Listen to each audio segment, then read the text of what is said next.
Hey guys, tonight we slip quietly through the velvet-lined corridors of old Europe. The air is heavy with lavender and candle wax, and the walls echo with the clipped heels of maids and the whispered gossip of courtiers. You're in a world of painted ceilings, ivory fans, and powdered faces where everyone's dressed to impress, but very few are healthy enough to dance for long. This isn't the fairy tale version of royal life. Tonight you lie back and enter the chambers. No one was meant to see rooms full of fragile daughters born not from romance, but strategy. They're born beautiful, yes, but also trembling, malformed, or sickly. And behind those chandeliers and silk drapes, centuries of choices that twisted the branches of family trees into knots.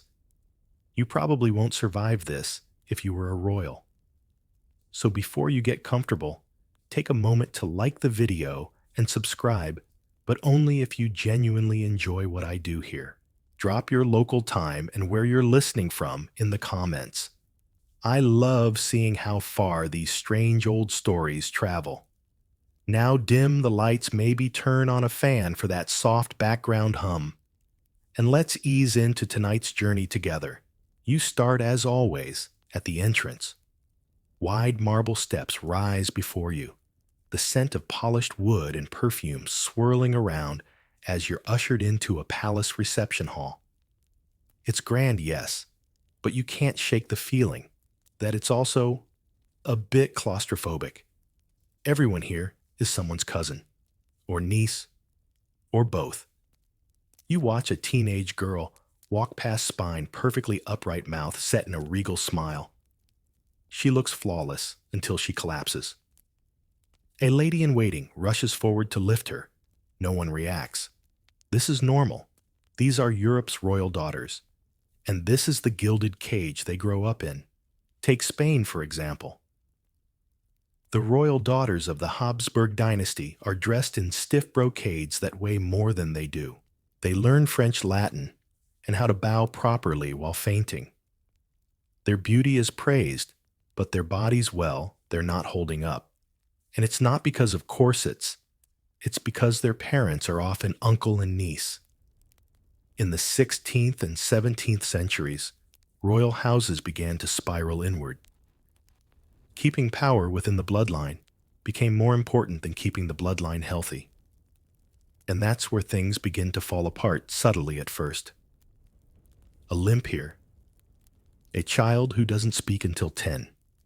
A daughter who's 15 and still faints every morning. The Habsburgs of Spain perfected the art of inbreeding to an almost comical degree if the consequences weren't so tragic. One chart reveals that a single ancestor, Joanna of Castile, appears more than a dozen times in the family tree of Charles II. That's not a family. It's a circle. You lean closer, observing portraits on the wall. At first, it's the beauty. You see high cheekbones, elongated necks, glowing skin. But look longer, and patterns emerge: jaws too large, eyes too far apart, limbs too short, or spines curved like question marks. And yet these girls were praised, worshipped, treasured, but only if they could produce the next heir. You pass a study and overhear two court physicians whispering. One mentions degenerative bloodlines. The other scoffs. The girl just needs fresh air. Spoiler, she won't get any. Historians still argue whether these daughters were victims of genetics alone or of the pressure to present a perfect facade to a crumbling court. After all, public images were managed carefully. You'll see a portrait of a glowing duchess, but not the diary where she writes of bleeding gums, joint pain, or having to sleep sitting up because her spine won't lie flat. A fringe detail most people overlook. In some palaces, they installed secret cradles, small beds on wheels designed to roll a newborn away before anyone noticed a deformity. If the baby wasn't ideal, It simply vanished. You hear that, and the silence between royal births makes more sense. The daughters weren't just fragile, they were symbols, and the court demanded perfection, no matter what was happening behind the bedroom door. But that pressure doesn't build in isolation. It breeds secrets. And in royal Europe, secrets come dressed in silk and pearls. You turn down another corridor, this one quieter, with smaller portraits. You notice many of these girls died young, some before their 16th birthday. Their names are barely remembered, tucked between those of kings and generals. But without them, none of those men would have ruled. You run your fingers along a marble column, imagining the weight these girls carried, smiling during endless banquets, knowing their worth depended on whether their hips would one day widen, whether they could survive childbirth multiple times by 20. No pressure, right? So many of them didn't. And yet the system continued, year after year, sister after sister. By now you're likely wondering, how did this become acceptable? Well, if a royal daughter from France marries a Habsburg cousin, that's one less war. If she's sickly, oh well, that's a small price for peace, for now. But it's the daughters who pay in the end, every time. You take a turn through another wing of the palace and find yourself staring at a tapestry, an enormous woven family tree. But something's off. It doesn't stretch outward like most trees. It coils inward, looping over itself like ivy trapped in a vase. That's when it hits you. This is less a family tree and more a family knot. You follow the golden threads of lineage. Father marries, cousin daughter, marries uncle niece is betrothed to nephew. It's like a royal recycling program, only instead of reducing waste, it multiplies it in chromosomes. And in the end, the daughters suffer the consequences. You've probably heard of the Habsburgs, but tonight you learn just how tangled their bloodlines became. By the late 1600s, their inbreeding coefficient, yes, that's a real term, was alarmingly high. Charles II of Spain, for example, had a genetic similarity between his parents equivalent to that of siblings, and his nieces born into that same cycle. You pause by a portrait of Charles's niece, Maria Antonia. Her fingers are dainty but stiff. Her lips are curled just slightly upward, but her eyes look tired. Behind that face is a childhood full of illness. She died young, as many of them did, her body too weak to endure the expectations piled on her since birth. Here's the catch: no one thought they were doing anything wrong. Marrying within the family wasn't taboo, it was strategic. You don't want your daughter marrying the Duke of who cares where. You want her married to your cousin, the king of definitely ours. It kept power centralized. It kept the throne in the right hands. But as you look at the daughters born from these unions, something becomes painfully clear. The throne may have stayed in the right hands, but the blood in those hands was starting to rebel. You stop in front of an old court document. It lists dowries, alliances, and something labeled genetic considerations. That's the first time you see the word, quietly inserted. By then, even the doctors were starting to whisper. Historians still argue whether the royals truly understood the biological consequences, or whether the court physicians were just noticing a pattern too late. Either way, the daughters were born, with the results etched into their bones. You read the medical accounts: bent spines, fragile teeth, hearts that stopped before 15. Sometimes they made it to adulthood, but childbearing was a roll of the dice, and the house always won. A fringe detail here: some royal girls were raised with their future husbands already chosen, from their cradle. The Spanish Infanta Maria Teresa was promised at age 6. Her cousin would be her husband. She hadn't even learned to read yet. You think about that. About a childhood lived with the knowledge that love wasn't a possibility, only obligation. These daughters didn't have courtships. They had contracts, and you wonder, what does that do to a young girl's body? Her mind, her ability to thrive. You wander deeper into the palace. Every corridor now feels like a timeline. The portraits get paler, the eyes more tired. By the time you reach the 1700s, you can almost predict it. Large lower jaws, elongated faces, eyes that don't quite match in alignment. That infamous Habsburg jaw. It wasn't just aesthetic. It made chewing difficult, sometimes impossible. Many royal daughters were fed soft foods well into adulthood. Some had such narrow nasal passages they couldn't breathe properly. Others suffered from seizures, fainting spells, or unrelenting migraines. And still, they were expected to smile, wave, marry, give birth. You spot a rare portrait, one not meant for public view. It's a study sketch of a princess who was never crowned. Her features are so distorted, you barely recognize her as human. She died before the age of 10. The artist wasn't allowed to publish it, of course. The official story was that she died of fever. But fever doesn't cause cleft palates, or fused toes, or missing ribs. Still, this wasn't discussed openly. These daughters were national secrets, their frailties hidden like shameful heirlooms in the family vault. You pause at a glass case displaying royal baby shoes, tiny satin slippers never worn, dozens of them, all for girls who lived weeks, sometimes days.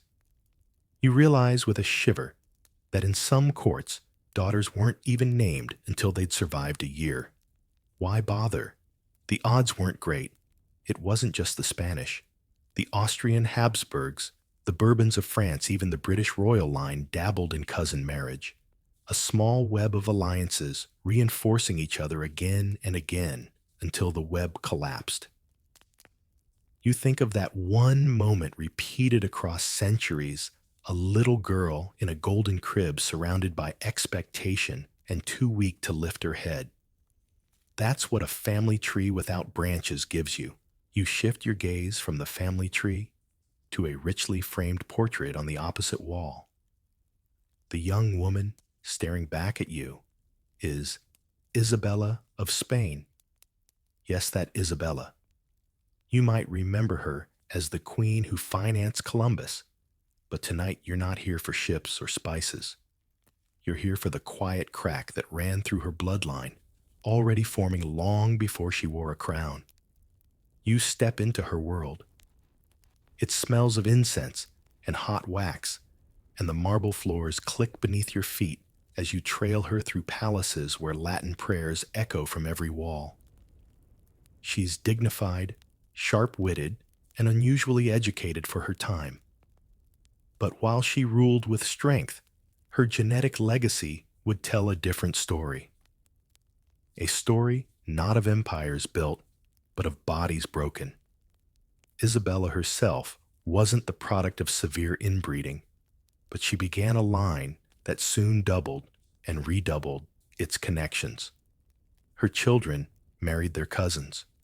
Her grandchildren married their uncles. You see how quickly it begins.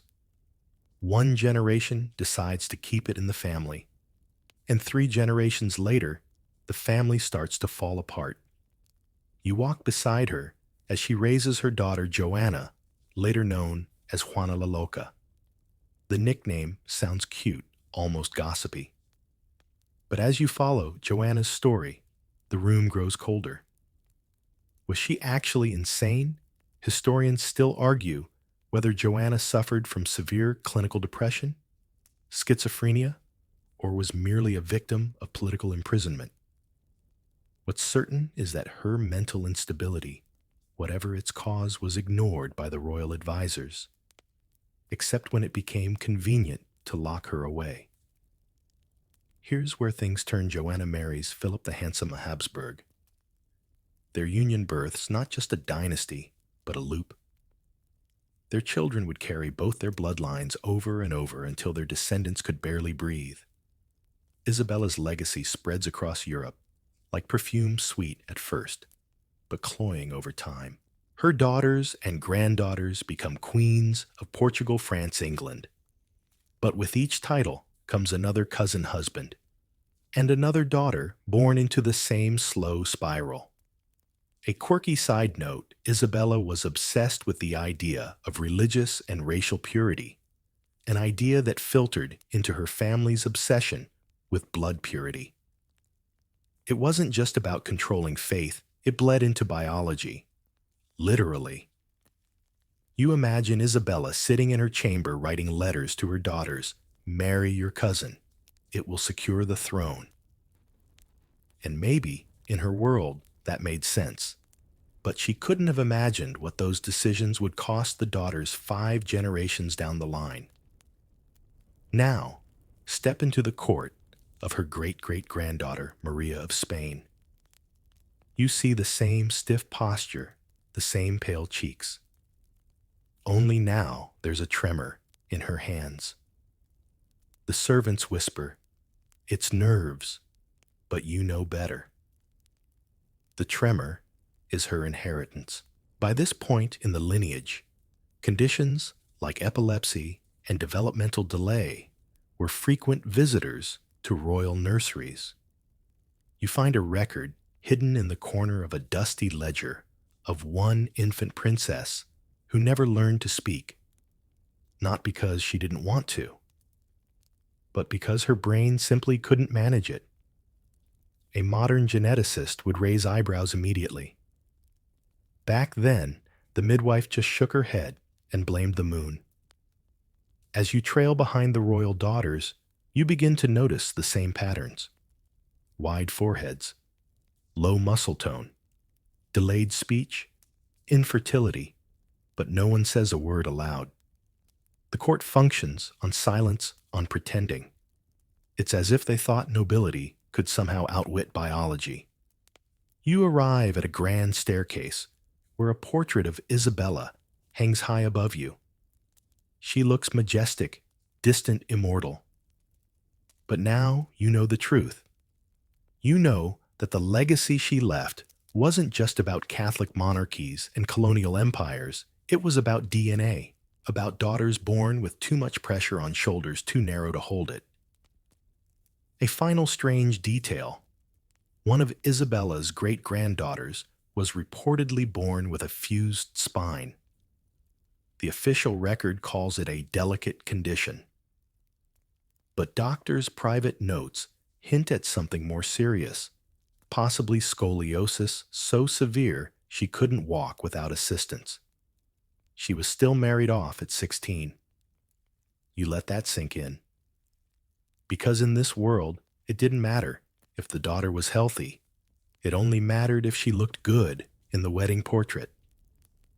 And so, the line continues, generation after generation, each daughter a little more fragile than the last. You step into a hall lit by flickering sconces, and there looming larger than life is a portrait you can't ignore. A man stands stiffly, shoulders pulled back, dressed in finery, so elaborate it nearly distracts from the obvious. His jaw juts out at a severe angle, lips thick and slack chin so oversized it casts a shadow. You've just met the Habsburg chin. And guess what? The royal daughters inherited it too. You might have heard of the Habsburg jaw as a quirky footnote in European history, a kind of aristocratic oddity like powdered wigs or dueling over dessert. But here, in this quiet corridor, you begin to understand it for what it really was, a visible warning sign. One that the family kept ignoring. The daughters born into this gene pool often shared the same heavy lower face. For some, it was mild. For others, it caused lifelong problems.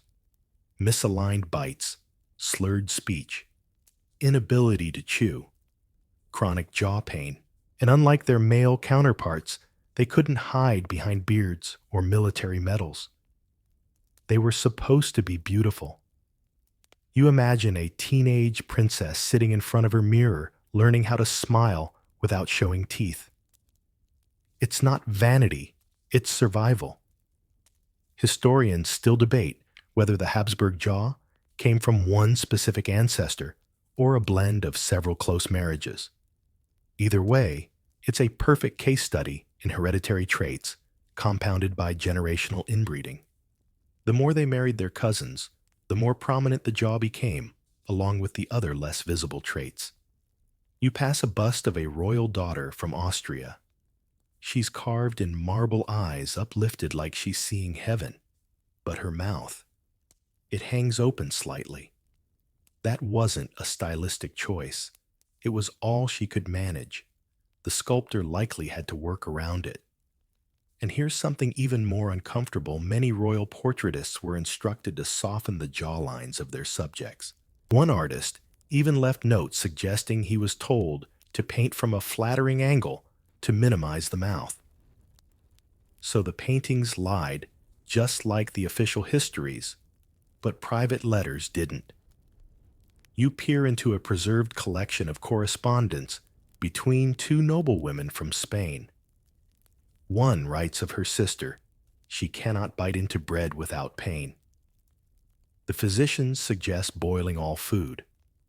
The same sister would later be sent to marry a cousin in Portugal. Her dowry included gold lace and 4 servants trained to puree meals. This isn't royal pageantry.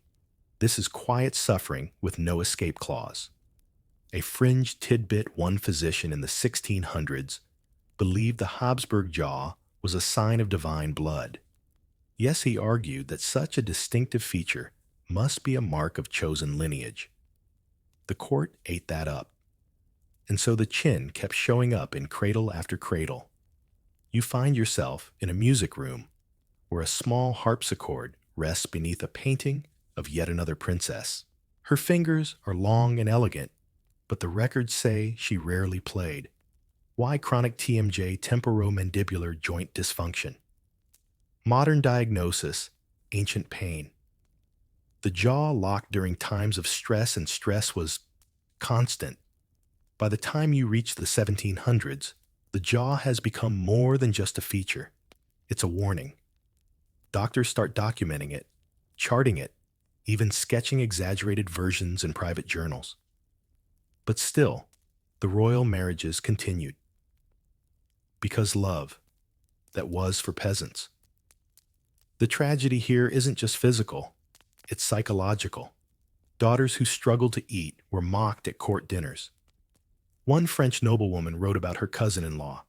She barely nibbles, yet grows no thinner. They say her mouth is cursed. Imagine being 15 and overhearing that. Imagine growing up knowing your profile is an object of ridicule and a badge of loyalty all at once. Historians have tried to track the mutation responsible, but it's tricky. The trait was likely polygenic, shaped by multiple inherited factors, not a single smoking gene. But what's not debated is its connection to inbreeding. The more shared DNA, the higher the odds of extreme traits expressing themselves. And this one didn't hide well. You walk slowly through the corridor now, every new portrait a variation on the same theme. The mouth too wide, the lips too thick, the chin too heavy. A gallery of inherited struggle passed off as nobility. One final curiosity. When Charles II of Spain, arguably the most extreme case, was examined post-mortem, one of the notes allegedly described his jaw as so deformed he could not close his mouth entirely. His nieces, too, bore milder versions of this affliction, yet were still dressed in lace and sent off to distant courts as bargaining chips. So tonight, you've learned the Habsburg chin isn't just a quirk. It's a legacy etched into bone, a genetic monument to choices made in drawing rooms and royal beds, choices that turned daughters into canvases for mutation. And the gallery, is endless. You turn a corner and are met with a regal painting, a quiet scene on a windswept dock. A teenage girl, barely more than a child, steps onto a ship. Her dress is too heavy for the breeze, her expression somewhere between dread and duty. Her name is Maria Ana of Spain, and tonight you're sailing with her toward Vienna. But she's not just bringing gowns and jewels. No, she's carrying something else, something far more fragile, the weight of her bloodline. Born in 1634, Maria Ana is a textbook royal daughter. Her parents, first cousins. Her grandparents, also related. You don't need a calculator to guess where this is going. She's betrothed to Ferdinand III of the Holy Roman Empire, another Habsburg, another cousin, because of course she is. You imagine her sea voyage, weeks of nausea, isolation, and lectures on proper behavior. By the time she arrives, she's exhausted, and it's only the beginning. Now picture this, a grand wedding. Gold-threaded veils, horse-drawn carriages. Everyone applauds as Maria Ana becomes empress. But behind the fanfare, something's off. She's often sick, pale, prone to fainting. At court, it's chalked up to nerves, but in private, the physicians start to worry. She suffers seizures, weakness, possibly epilepsy. Some accounts mention frequent nosebleeds and dizzy spells. One diary entry simply reads, "Her Grace was unwell again." The Queen's chamber smelled of bitter vinegar and burnt feathers. Those were treatments, by the way, used to revive women thought to be fainting from hysteria. Historians still argue whether Maria Ana had epilepsy or some other inherited neurological disorder. But one thing's clear, she was not well. And the whispers didn't stay confined to Vienna. Her condition followed her into motherhood. She bore 6 children, but each birth took a heavier toll. And one child, Mariana of Austria, would carry that same fragility into her own disastrous reign. You step into a dimly lit nursery, once hers. The cradle is lined with lace. The air smells of lavender and decay. You think about what it means to bring children into the world, knowing your own body isn't strong enough to carry them safely. Maria Anna didn't have a choice. She was a vessel, a political bridge. Her worth measured in babies, not well-being. Now here's the kicker, she brought more than sickness. She brought a pattern. After her, every daughter of that Habsburg branch showed signs subtle at first, then obvious. Weak bones, low fertility, mental fog. By the 18th century, it was hard to find a Habsburg princess without some form of chronic ailment. A quirky but grim anecdote, one Viennese physician wrote in his journal that the royal women break like porcelain when winter comes. Imagine having your entire family compared to fragile figurines. And yet, they kept marrying each other. You move through a chamber lined with letters. Maria Anna's handwriting is slanted neat, but her words are heartbreaking. In one she writes, "I cannot feel my legs today, yet they ask me to dress for court." In another, "God has given me a throne, but taken my health." And you realize this isn't just history. This is generational trauma passed down like heirloom silverware. One scholar once joked that European courts were so obsessed with blue blood, they forgot about red flags. He wasn't wrong. Here's a detail they don't put in textbooks. When Maria Anna died at just 39, the court announced it as a peaceful passing. But behind closed doors, there were notes about seizures, possible strokes, and long weeks of barely being able to eat. Her death was the end of a long, quiet suffering. Her daughter Mariana of Austria would go on to marry her uncle. Yep, you read that right. Uncle, not distant uncle, literal biological full-blood uncle. And their daughter would be Margaret Teresa. You'll meet her soon. You've seen her before, actually. She's the girl in that painting. But back to Maria Anna. She's a turning point. Her marriage reinforced the Habsburg circle so tightly that by the time her children ruled, the genetic consequences could no longer be disguised. Portrait artists couldn't soften enough. Midwives couldn't explain away the symptoms. And the daughters these royal girls raised to be graceful ornaments were beginning to crack. You glance again at the sea in that painting. The wind still blows. Maria Anna still steps onto that ship. But now you know what sails with her, a curse woven into DNA, dressed up in lace and handed off like a gift. The walls grow quieter here.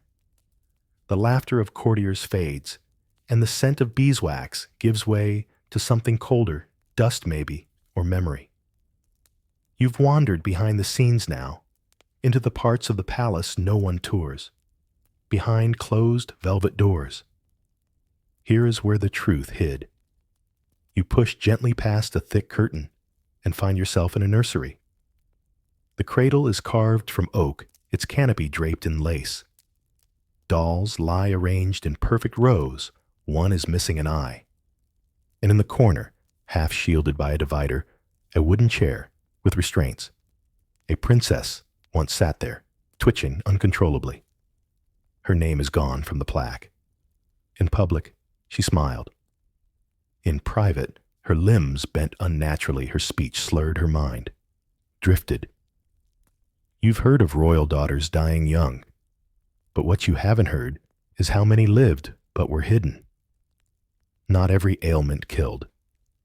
Some simply made girls inconvenient, and inconvenient daughters. They were tucked away, their names struck from official documents, their portraits lost or never painted at all. Historians still argue whether these disappearances were purely out of shame or part of deliberate dynastic manipulation. If your daughter couldn't marry, she had no political use. And if she couldn't marry, why bother educating her, feeding her, naming her? You move to another room. This one's lined with faded medical scrolls, recipes for remedies, notes from court physicians. One reads, "Her Highness suffers from melancholy and stiffness of the joints. Daily bloodletting is advised." Another, "Eyes crossed at birth. Will not develop into a suitable match." That's the language they used. Not child, not girl. A match. A pawn. You feel the pressure of velvet everywhere. Heavy curtains, thick dresses, smothering traditions. It's all meant to conceal. And behind it, daughters with twisted spines, fused fingers, and voices that trembled even in prayer. You read about a princess name unknown who was confined to a bed from the age of 10. Her legs never grew evenly. Her left eye was clouded. Her family insisted she had taken to religion, entering a convent. In truth, the convent was a repurposed wing of the palace. Her only visitor was a governess and a small dog. The dog outlived her. A fringe detail in the 17th century, some royal families commissioned portable confessionals, so these hidden daughters could receive penance without ever leaving their rooms. One was shaped like a wardrobe. You see the actual object in front of you now. It's barely large enough for two people. Scratch marks are visible on the interior wall. Scratch marks. You take a breath. This wasn't rare.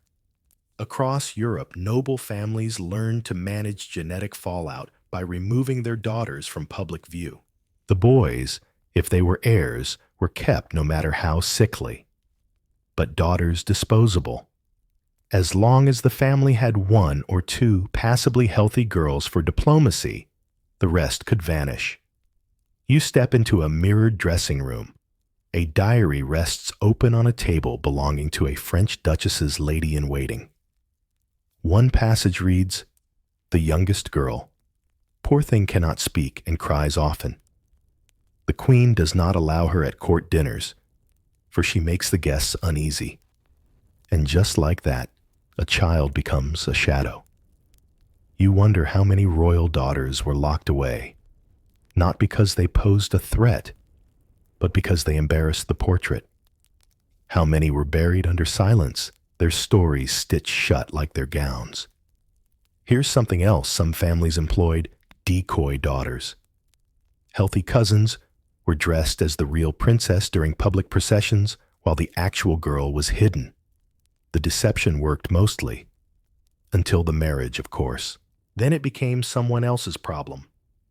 Imagine the confusion of a foreign prince who received a bride unlike the girl he'd seen paraded on horseback. It happened. More than once.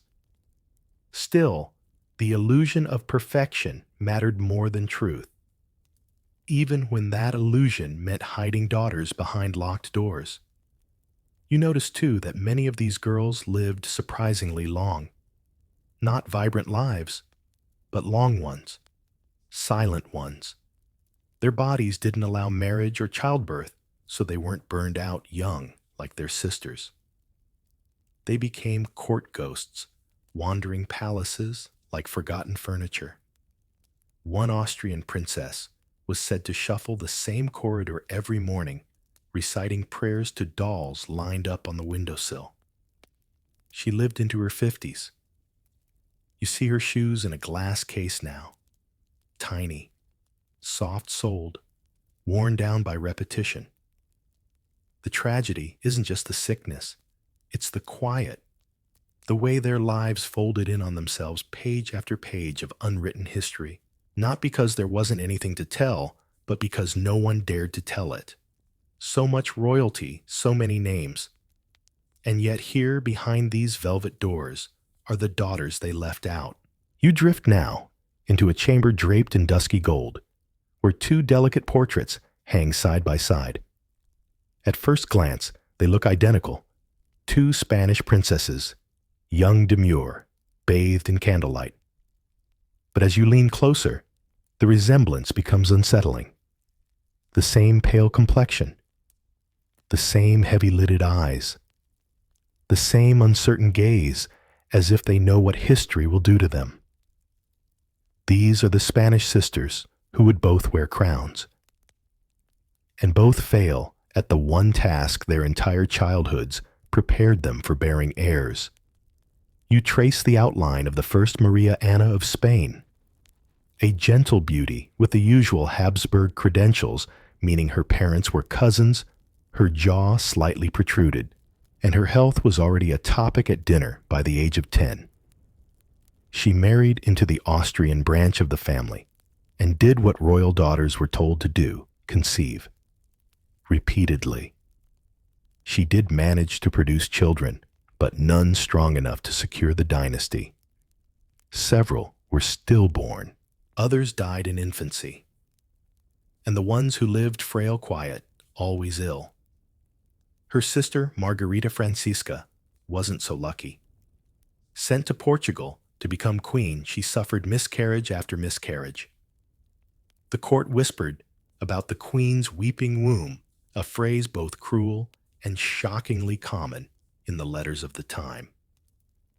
Historians still debate whether these failures were due to uterine malformations, genetic blood clotting disorders, or simply the accumulated toll of inbreeding. But one thing is certain: their bodies were not equipped to do the one thing the crown required. You can almost hear the whispering behind fans, the sideways glances at the court physician. When a royal daughter couldn't produce an heir, it wasn't a private heartbreak, it was a diplomatic crisis.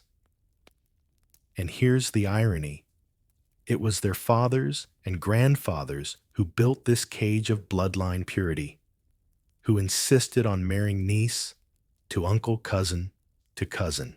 Yet when the daughters faltered under the weight of that lineage, they were the ones blamed. Quietly, ruthlessly. You spot an old midwife's journal on display. In it, a curious pattern emerges: references to molded pelvis-thin womb walls, premature labor by divine will. These weren't spiritual judgments, they were poor attempts to explain why these women couldn't carry children. In modern terms, we'd suspect Ehlers-Danlos syndrome or uterine hypoplasia, but back then they called it a curse. A fringe detail from one ambassador's report: in one royal court, a painting of the Virgin Mary was brought into the Queen's bedchamber before every delivery attempt. After the third stillbirth, the painting was quietly removed. The Virgin, it seemed, was tired too. You make your way to the dressing chamber, where gowns once worn by the sisters hang preserved. They are impossibly small.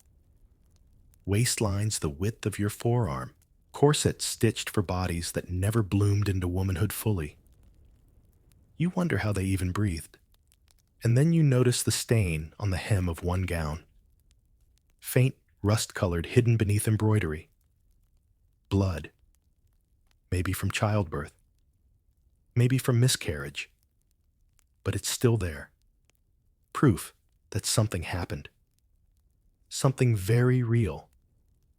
You step closer to a mirror in the room. The glass is warped by time, but if you look hard enough, you almost see them.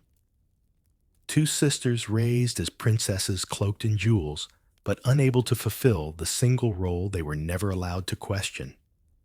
Even their failures were not their own. They had been engineered for this, and the machine was breaking down. There's a phrase you find scratched faintly on a prayer card believed to belong to one of them: God has turned from me.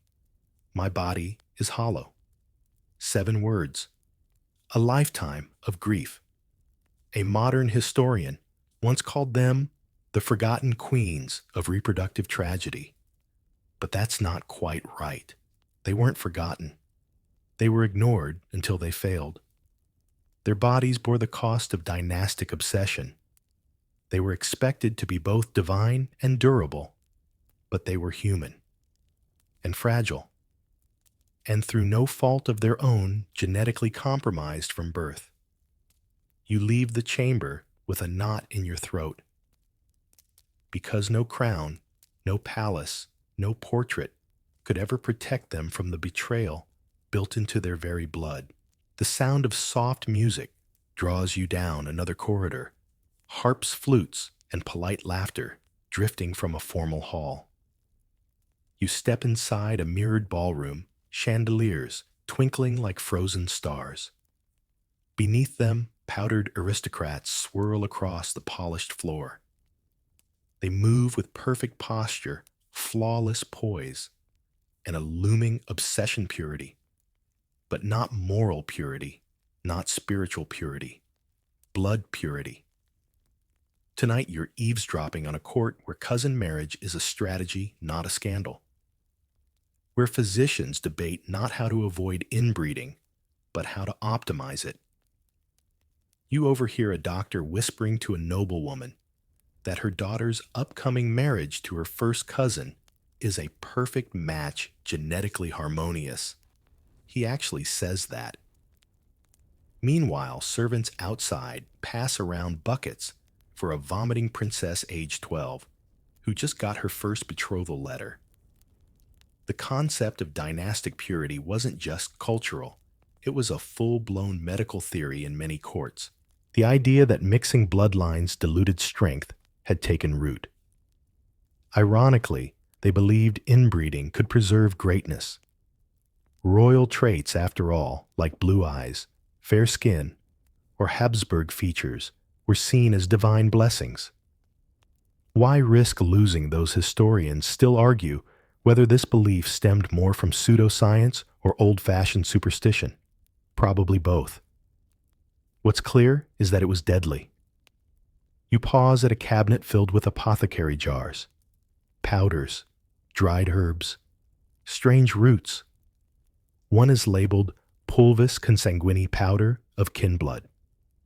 It was actually ingested in small amounts by a few unfortunate brides in some twisted attempt to harmonize their internal humors with their husbands, as if sipping symbolic blood would make childbirth easier. it didn't. You read a note from a French physician advising that royal girls not be exposed to common air lest they weaken the line.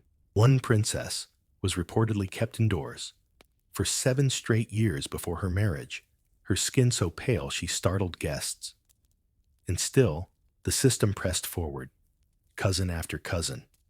The royal family album became a closed loop, a strange, beautiful, and slowly collapsing experiment. Here's a curious detail. Court painters were often tasked with cataloging not just appearance, but traits. One record notes a Spanish princess's eyes as clear like her grandfather's, and her earlobes as matching both maternal and paternal uncles. It wasn't art, it was inventory. You catch sight of a small oil painting tucked behind a curtain. A young girl, maybe 13. Her posture is perfect, her gaze blank. On the back of the frame, a note, "To His Majesty, your bride in full bloom." She died of fever a week after arrival. The marriage was never consummated, but in the court's view, she had served her purpose, her body available, her bloodline unchallenged. You begin to notice how often pure blood is mentioned in religious sermons, royal speeches, even lullabies. In one sung to a princess in Vienna, "Sleep, little dove, sleep in lace. Your blood is gold, your heart, His grace." Sounds poetic. It's not. It's programming. Purity in this world was both virtue and prison. The daughters were raised to believe they were superior, but they were often the most vulnerable people in the room. Their purity made them weak. And no one dared say it aloud, a fringe but horrifying tradition. Some families preserved a drop of a daughter's blood from her first menstruation in a locket, a symbol of dynastic continuity. These were kept in chapel vaults. Some still exist. And so you realize the obsession wasn't with daughters. It was with what they could provide.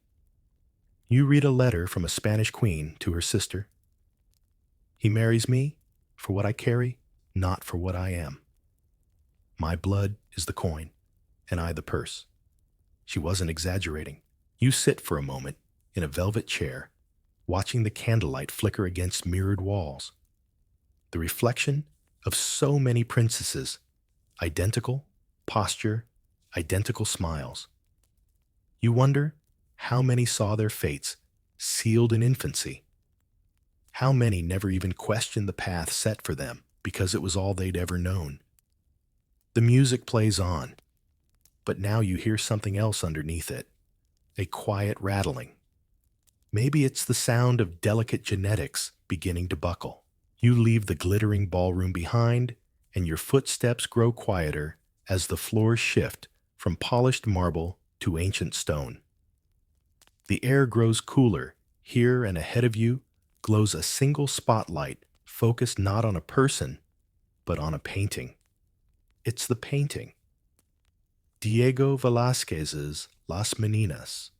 You've probably seen it before. A stiffly posed little girl in a voluminous silver dress flanked by ladies-in-waiting, dwarfed by the sheer scale of her gown.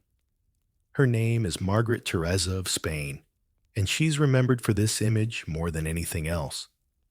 But tonight, you step beyond the frame. At first, it's all surface, the gown, the golden hair, the graceful tilt of the head. But look closer. Notice the puffiness under her eyes, the oddly short arms, the faint stiffness in her stance. She's not just a Spanish princess, frozen in oil. She's the product of an inbreeding spiral nearing collapse. Her parents, uncle and niece. No metaphors there. Literal uncle and literal niece. Charles de Liars.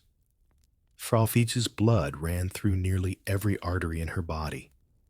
Her family tree, if you mapped it, would look more like a spider web stuck to itself. You trail your fingers along the edge of the painting's frame and imagine what Margaret's days were like. Born in 1651, she was one of the most watched girls in Europe. Every movement she made, every illness she endured, every inch she failed to grow tall enough observed, noted, measured. She was considered small for her age by 8, delicate in digestion by 9, frequently fatigued by 10. But she still smiled for portraits, still practiced her bows, still attended court ceremonies in gowns heavier than she was. Historians still debate whether Margaret suffered from congenital heart disease, a skeletal disorder, or some undefined condition worsened by her tightly looped DNA. But whatever it was, it didn't stop her from being married off to her uncle again from the Austrian line. So now she married not just a cousin, but a double uncle. At 15. You pause. Just imagine that for a second. You're 15, already showing signs of malnourishment and anemia, and you're packed off in layers of velvet to another cousin's court, your husband nearly twice your age. Not for love, not for peace, but because someone needed to keep the Habsburg jaw in the family. You're not sure whether to laugh or cry. Maybe both. A fringe detail. Margaret's journey from Madrid to Vienna included 120 carriages, one on 400 horses, and an escort of more than 3,000 people. A full parade to deliver a sickly girl into a loveless marriage. The Spanish court made a festival of it, parading her through towns like a relic. The people threw flowers. She reportedly vomited into a satin handkerchief. You find a letter from her husband Leopold I. In it, he writes, "She is virtuous and pious, but frail of frame." The doctors do not permit us to share a bed often. Translation: she was too ill to perform her one expected duty, childbearing. She did conceive. 4 times. 3 children died. The 4th survived to age 6. Her body was exhausted. By the time she was 20, her teeth were decaying her hair, thinning her strength nearly gone. And at 21, she died. The cause, listed fever. But behind closed doors, even the court physicians whispered about inward wasting. You sit with that for a moment. The little girl in the painting, the bright dress, the adoring attendants. It's not a celebration of innocence. It's a portrait of what royalty did to its daughters. And the symbolism goes deeper. Look again at the painting. Who stands in the background? Velázquez himself, brush in hand. The king and queen, reflected in a mirror ghostly. The center figure is Margaret, already presented as something between child and icon. It's almost prophetic. She never got to be a real person. She was never allowed to be one. Even after death, her body was paraded again, this time as a cautionary tale. Her marriage was considered a noble sacrifice. Her blood unsullied her legacy, tragically pure. Historians admire the painting, but few stop to ask what was her life actually like. Now you know. You leave the gallery behind, and the mood shifts. The candlelight dims the walls, narrow. You find yourself in a cramped room, barely large enough for a bed and a chair. The kind of room where a royal daughter might be sent not to live, but to wait. This is where you begin to understand what people meant when they spoke of blue blood. You've heard the phrase before, no doubt used to describe aristocrats, nobles, the so-called better born. But tonight you discover its darker meaning, because here behind the velvet curtains and gold-trimmed blue blood wasn't just a metaphor, it was a medical condition. You sit beside a basin, lined in silver, the kind used to collect blood during leeching, and suddenly it's real. This is what they did. When a royal daughter became too pale, too weak, too tired to walk, they bled her. And when that didn't work, they bled her again. You read a physician's log. Her Highness remains cool to the touch. The hue of her veins is prominent. blue as sapphires, surely a sign of noble spirit. The poor girl was suffering from chronic anemia, possibly caused by inherited bleeding disorders, dietary deficiency, or plain old court-approved malnourishment. Historians still debate whether the blue blood myth came from the visible veins of undernourished aristocrats or from something more symbolic, more imagined. Either way, the term became a virtue. If you were pale, sickly, and paper-thin, you weren't dying. You were exquisite. The daughters didn't stand a chance. You find a note from a court tutor. The infanta was too weak for lessons today. Her gums bled when she smiled. But she still appeared at dinner, smiled for diplomats, played the clavichord, then collapsed behind the curtain before dessert. A fringe detail. In 17th century Madrid, it became fashionable for noble women to powder their skin with crushed pearl meant to enhance that blue-blooded glow. The powder contained trace amounts of mercury. You can guess how that went. You lift a fan from a display cabinet. Behind its painted cherry blossoms is a smear of something dark.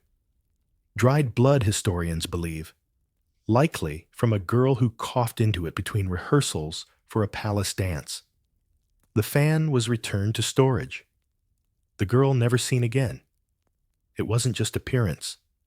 Their bodies were breaking down from the inside. Autoimmune conditions, hemophilia, porphyria, disorders that thrive on closed gene pools, and yet the only treatment offered rest and faith. Occasionally a paste made from crushed emeralds. You peer into a travel case packed for a duchess's daughter, bottles of tinctures, leeches, in a jar smelling salts, linen bandages, stained with something dark. She died at 15. The family said it was pneumonia. That's how it always went. You sit on a silk settee and try to imagine being a princess in this room. You feel the pressure on your ribs tight from both corsets and fear.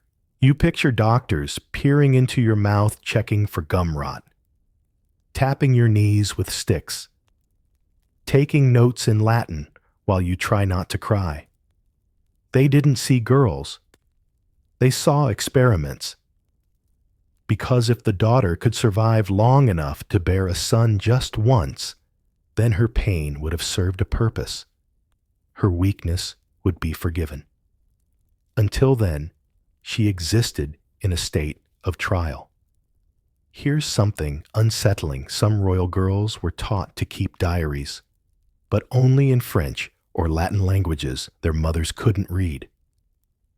These entries were often monitored, then censored. In one surviving volume, entire pages have been cut out. Historians suspect those entries documented physical pain, disturbing dreams, even suicide ideation. The ones who cried out didn't stay long in court. In a corner cabinet, you find a pressed flower dried lavender wrapped in faded silk. A tag reads, "Given to me by my sister before the bleeding began." No one knows which sister or what kind of bleeding. By the late 1700s, physicians began to connect some dots. But still, the doctrine of blue blood endured. In fact, it became more prized. The paler, weaker, and more delicate a daughter appeared, the more pure she was considered. Irony doesn't get much darker. You leave the room slowly feeling the weight of 1,000 whispered diagnoses.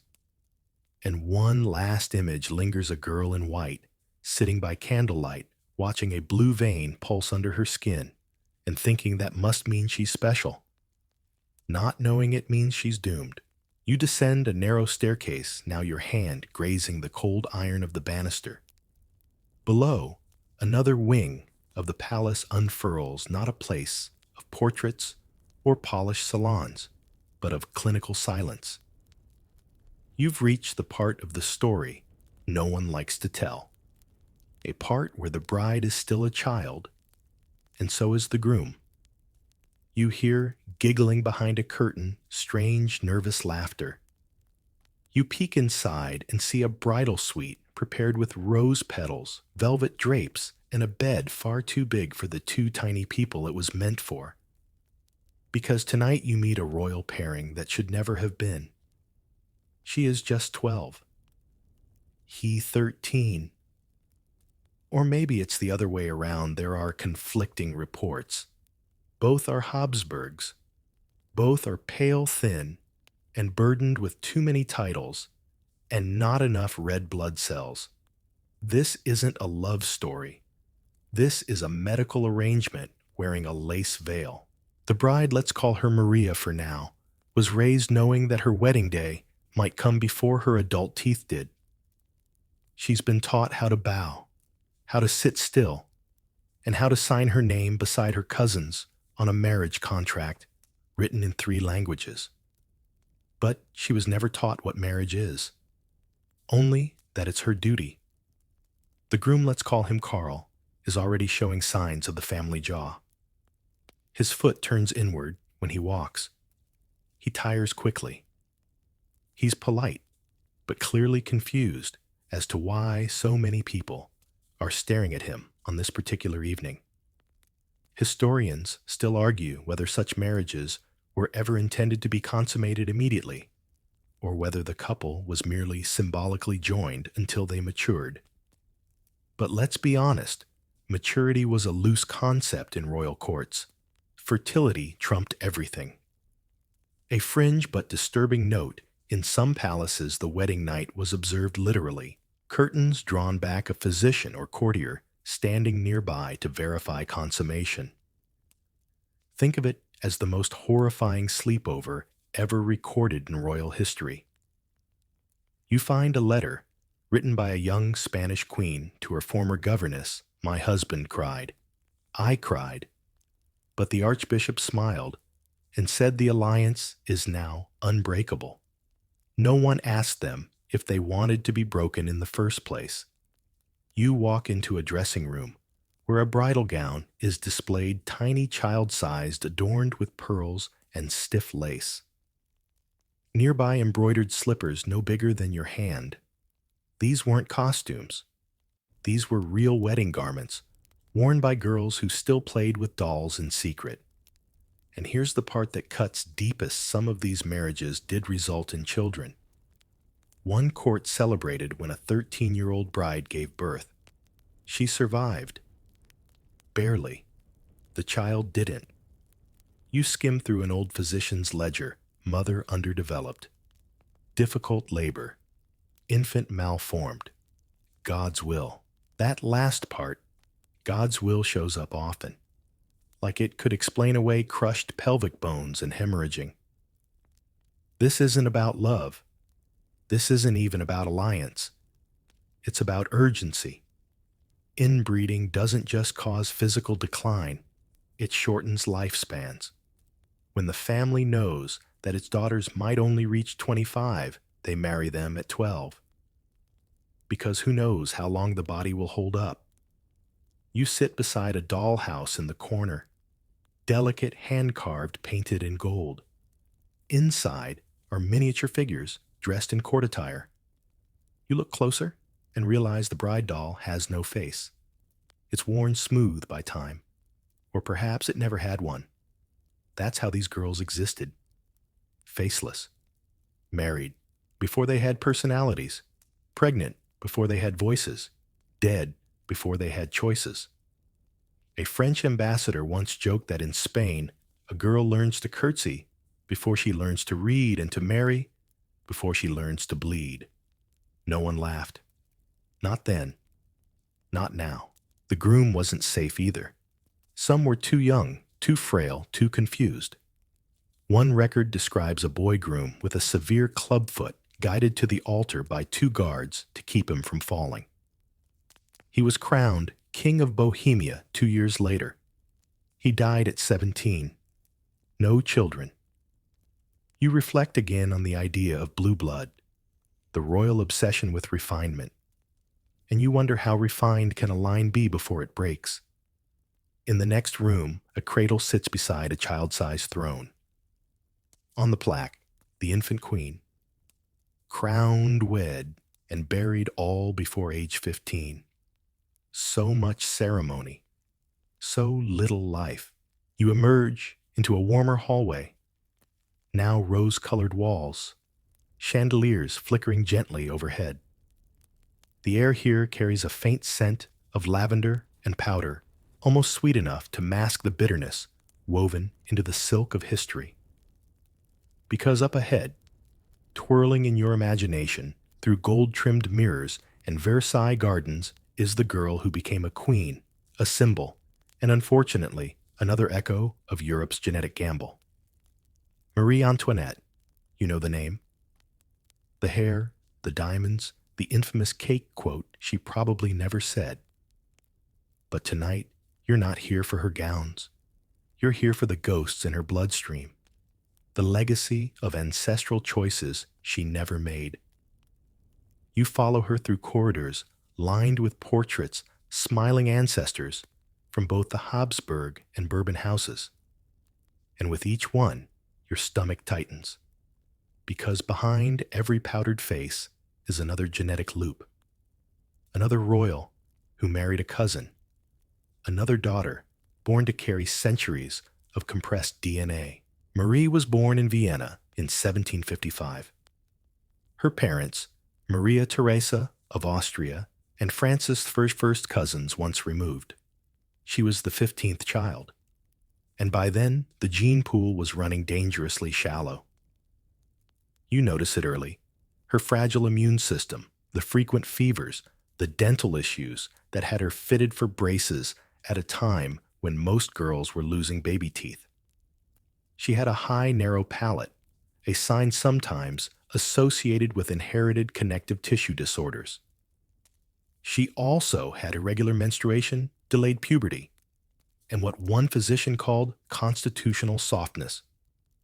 Historians still argue whether these traits were inherited disorders or merely normal for inbred noble lines. But the signs are there, and they run deep. Marie's family was full of red flags. Her great-grandmother suffered from scoliosis so severe she couldn't walk unassisted.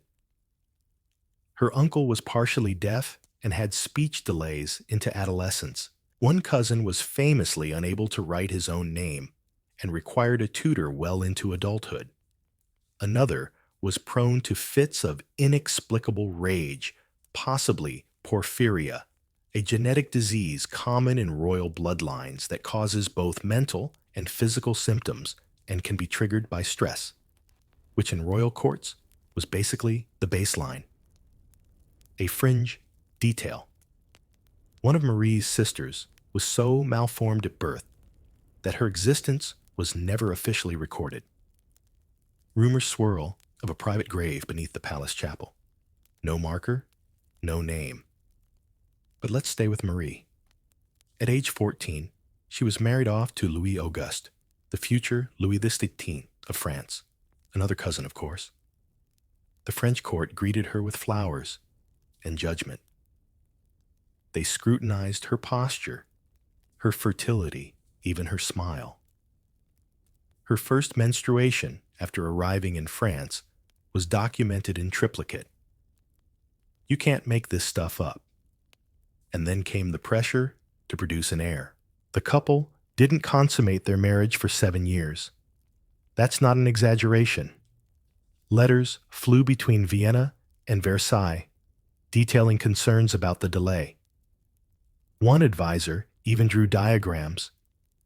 There were rumors of anatomical incompatibility, of nervous weakness, of dysfunction on both sides, likely exaggerated but laced with truth. Marie was ridiculed, called barren, called cold, but few people considered the why. Her lineage made reproductive trouble a probability, not a scandal. And yet the fault was always hers. Eventually, she did have children, 4 in total. 2 died young. One daughter survived infancy, but died at age 10 of tuberculosis, a disease that preys most easily on the weak. You find a surviving letter she wrote shortly before the revolution. It reads, "I am tired in my bones. I feel as though I was born aged. My children weep, and I have no strength to stop them. You sit with that for a moment. The Queen of France, crumbling quietly from the inside out. There's something haunting about how visible she was, and yet how little anyone saw. Behind the fans and fetes was a woman shaped by centuries of marriages to uncles, cousins, nephews, and the weight of expectations her body was never built to bear. You step into a side chamber, displaying her mirror cracked at the corner. Her combs, her slippers. One silk shoe has collapsed slightly at the heel. Marie was pigeon-toed, a minor detail that caused her pain when forced into fashionable heels. Just another little discomfort, lost in the avalanche of royal image-making. She died at 37. Historians focus on the guillotine, the mobs, the powdered wig falling into the basket. But her decline started long before the blade, in her spine, in her uterus, in her blood. The revolution may have ended her life, but it was her family tree that began the slow unraveling.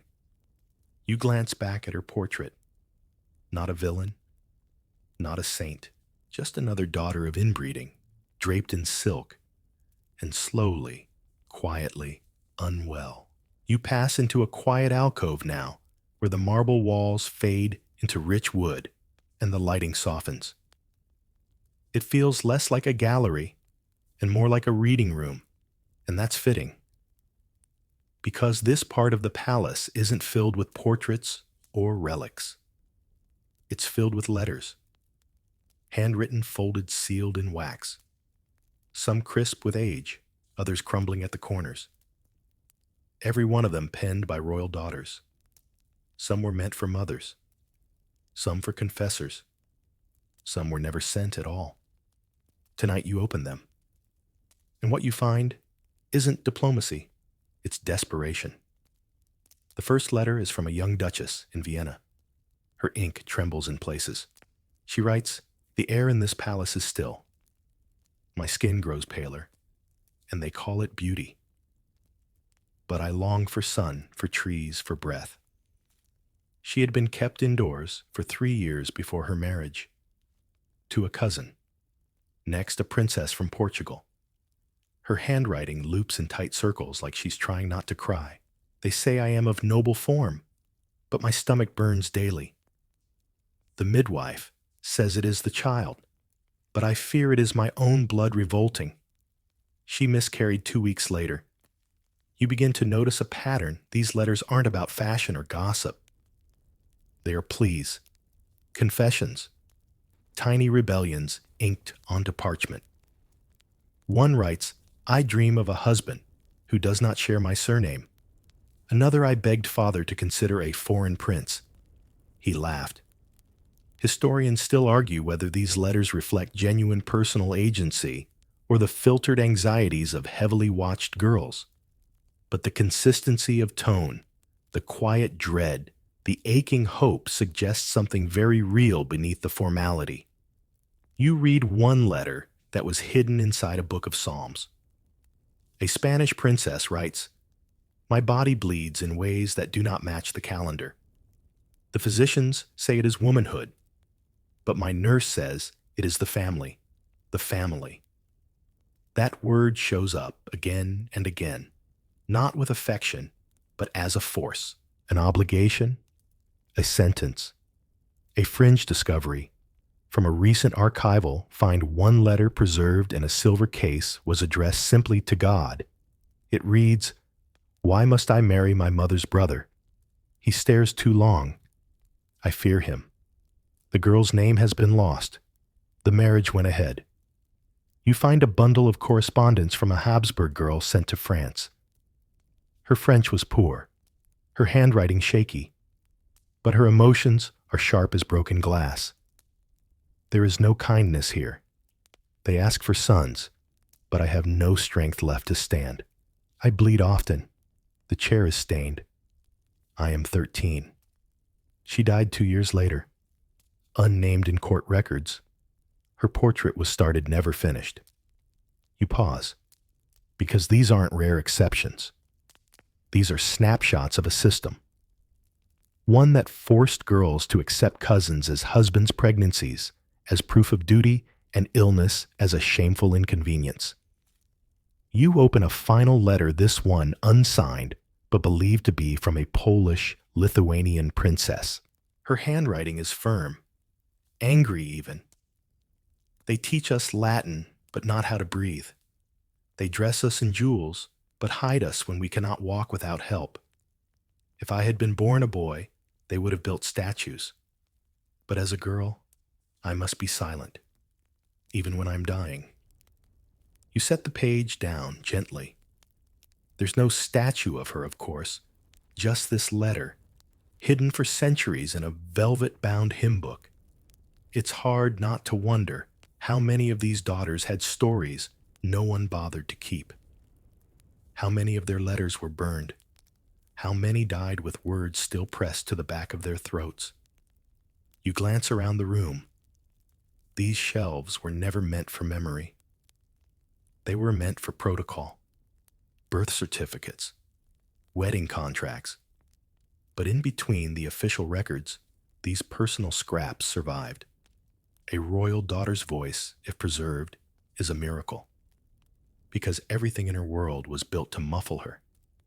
Yet here she is, scribbling behind closed doors, whispering through ink, begging sometimes just to be seen.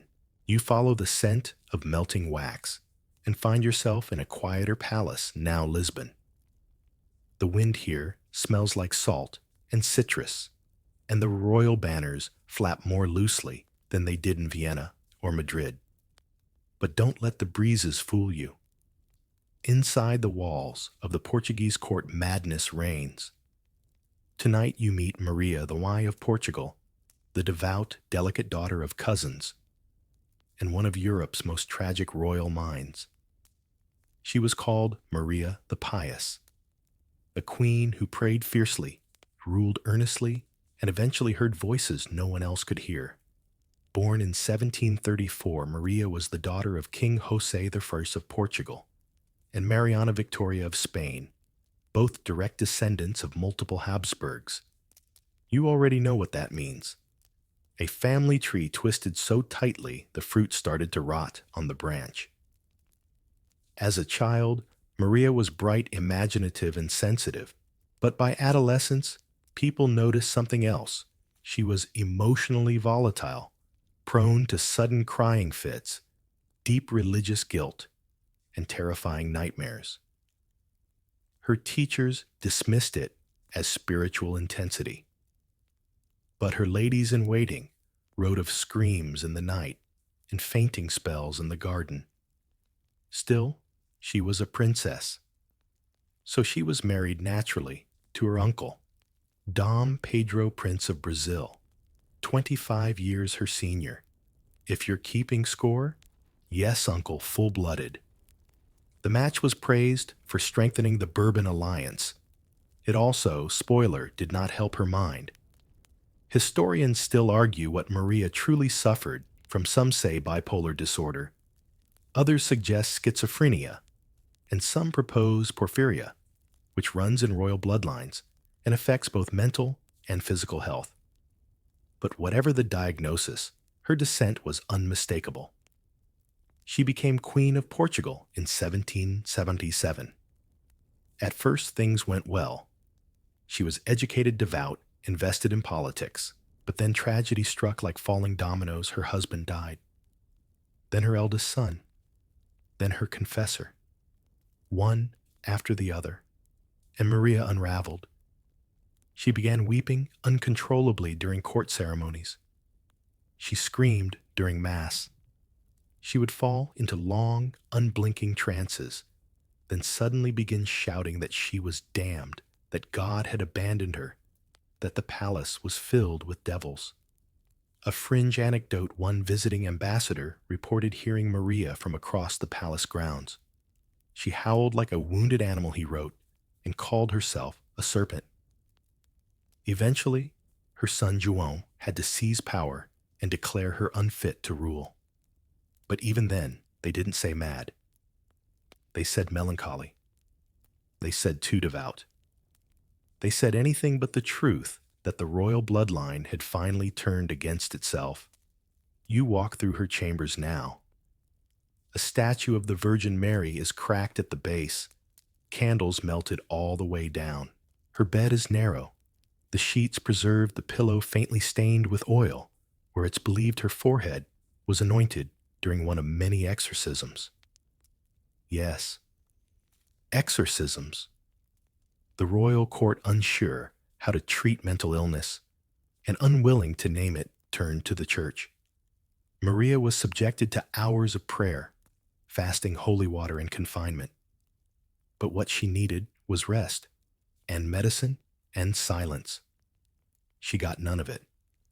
One diary entry from a nurse notes, Her Majesty lay in bed, speaking to shadows. She said they told her she must walk into the sea. The window was locked for her safety, and yet amid her madness, there were flashes of clarity. On some days, Maria would speak softly, ask for music, hum old hymns. She missed her children. She asked about state affairs. She still remembered the weight of the crown. And then, the voices returned. She lived like that for years, decades even, locked inside her own mind, and a palace too proud to admit that the queen's sickness had been cultivated, not merely inherited. Because the truth is, this Maria's condition didn't begin with trauma.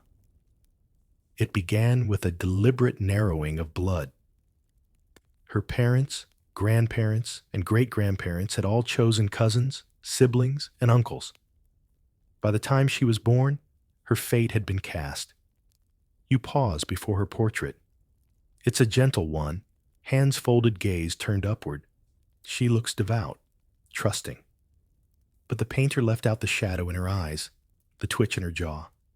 The fact that by the time this portrait was completed, she hadn't spoken in weeks.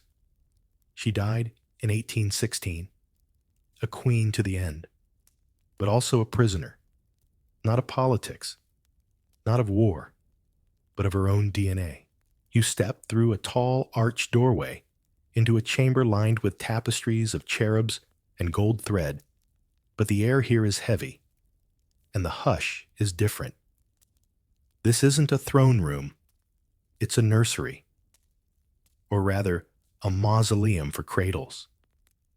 Because this is where you learn what happened when the inbreeding experiment, euphemistically called dynastic consolidation, finally broke beyond repair. When even the facade of health couldn't be maintained. When the royal bloodlines began to end in infancy. You enter the court of the Spanish Bourbons sometime in the late 17th and early 18th century. The candles burn low. The physicians stop making eye contact. The princesses, the daughters of cousins, are still being married off. But now, the consequences come faster, louder, smaller. Tiny coffins line this hallway, each carved with a name, a title, and a date barely a year long.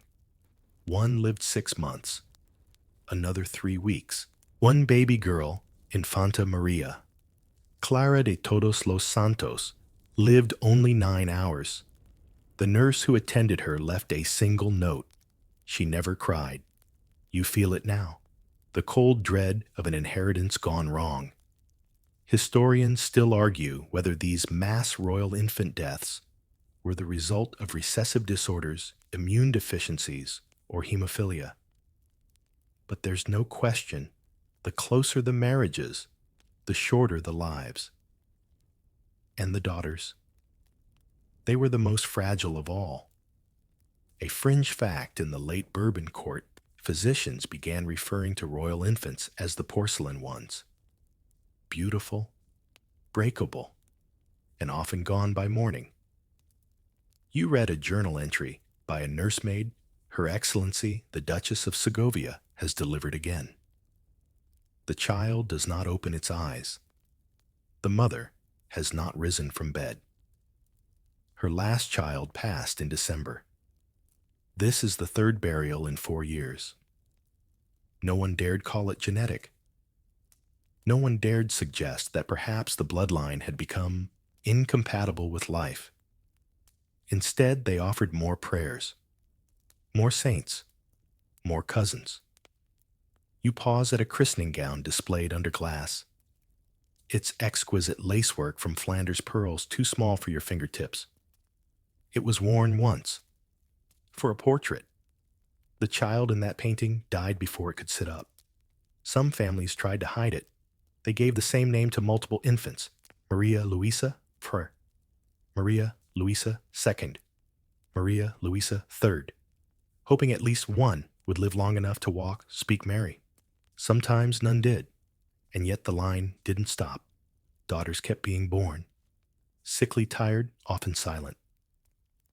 By the late 1700s, royal girls were surviving just long enough to be married off barely. Their bodies exhausted by 16, dead by 20. You read a physician's memorandum to the court, recommend betrothal before the bloom fades. These blossoms do not hold through long winters, a poetic way of saying, marry her fast, before the blood turns against her. The phrase bloodline failure appears in private documents, not in public, of course. Publicly, the daughters were angels taken too soon. But in secret, there was worry, panic. Even among the coldest courtiers, a whisper, we may not last another generation. It's here that science begins to enter the picture. Quietly. A French doctor named Buffon questions the practice. An Austrian midwife compiles a private list of congenital deformities none ever published. A Spanish cleric wonders in his diary, if God's will is purity, why does he not grant life to the pure? That question never got an answer. One final brutal image, you kneel beside a cradle carved from ivory. Inside lies a bundle of linen untouched since the 1700s. It once held a baby girl, born without eyes. No portrait, no name. Just a notation in a ledger returned to God on the day of birth. She was one of many. By now you understand. These weren't isolated tragedies. These were the inevitable conclusion of a system that mistook gene preservation for strength. That called repetition tradition. That equated sameness with safety. And the daughters, delicate, obedient, and doomed, paid the price. Not just with their lives, but with their beginnings. Before they even learned to breathe, you climb a spiral staircase. Now it's rail, smooth from centuries of use. At the top, the air sharpens paper and ink and formaldehyde.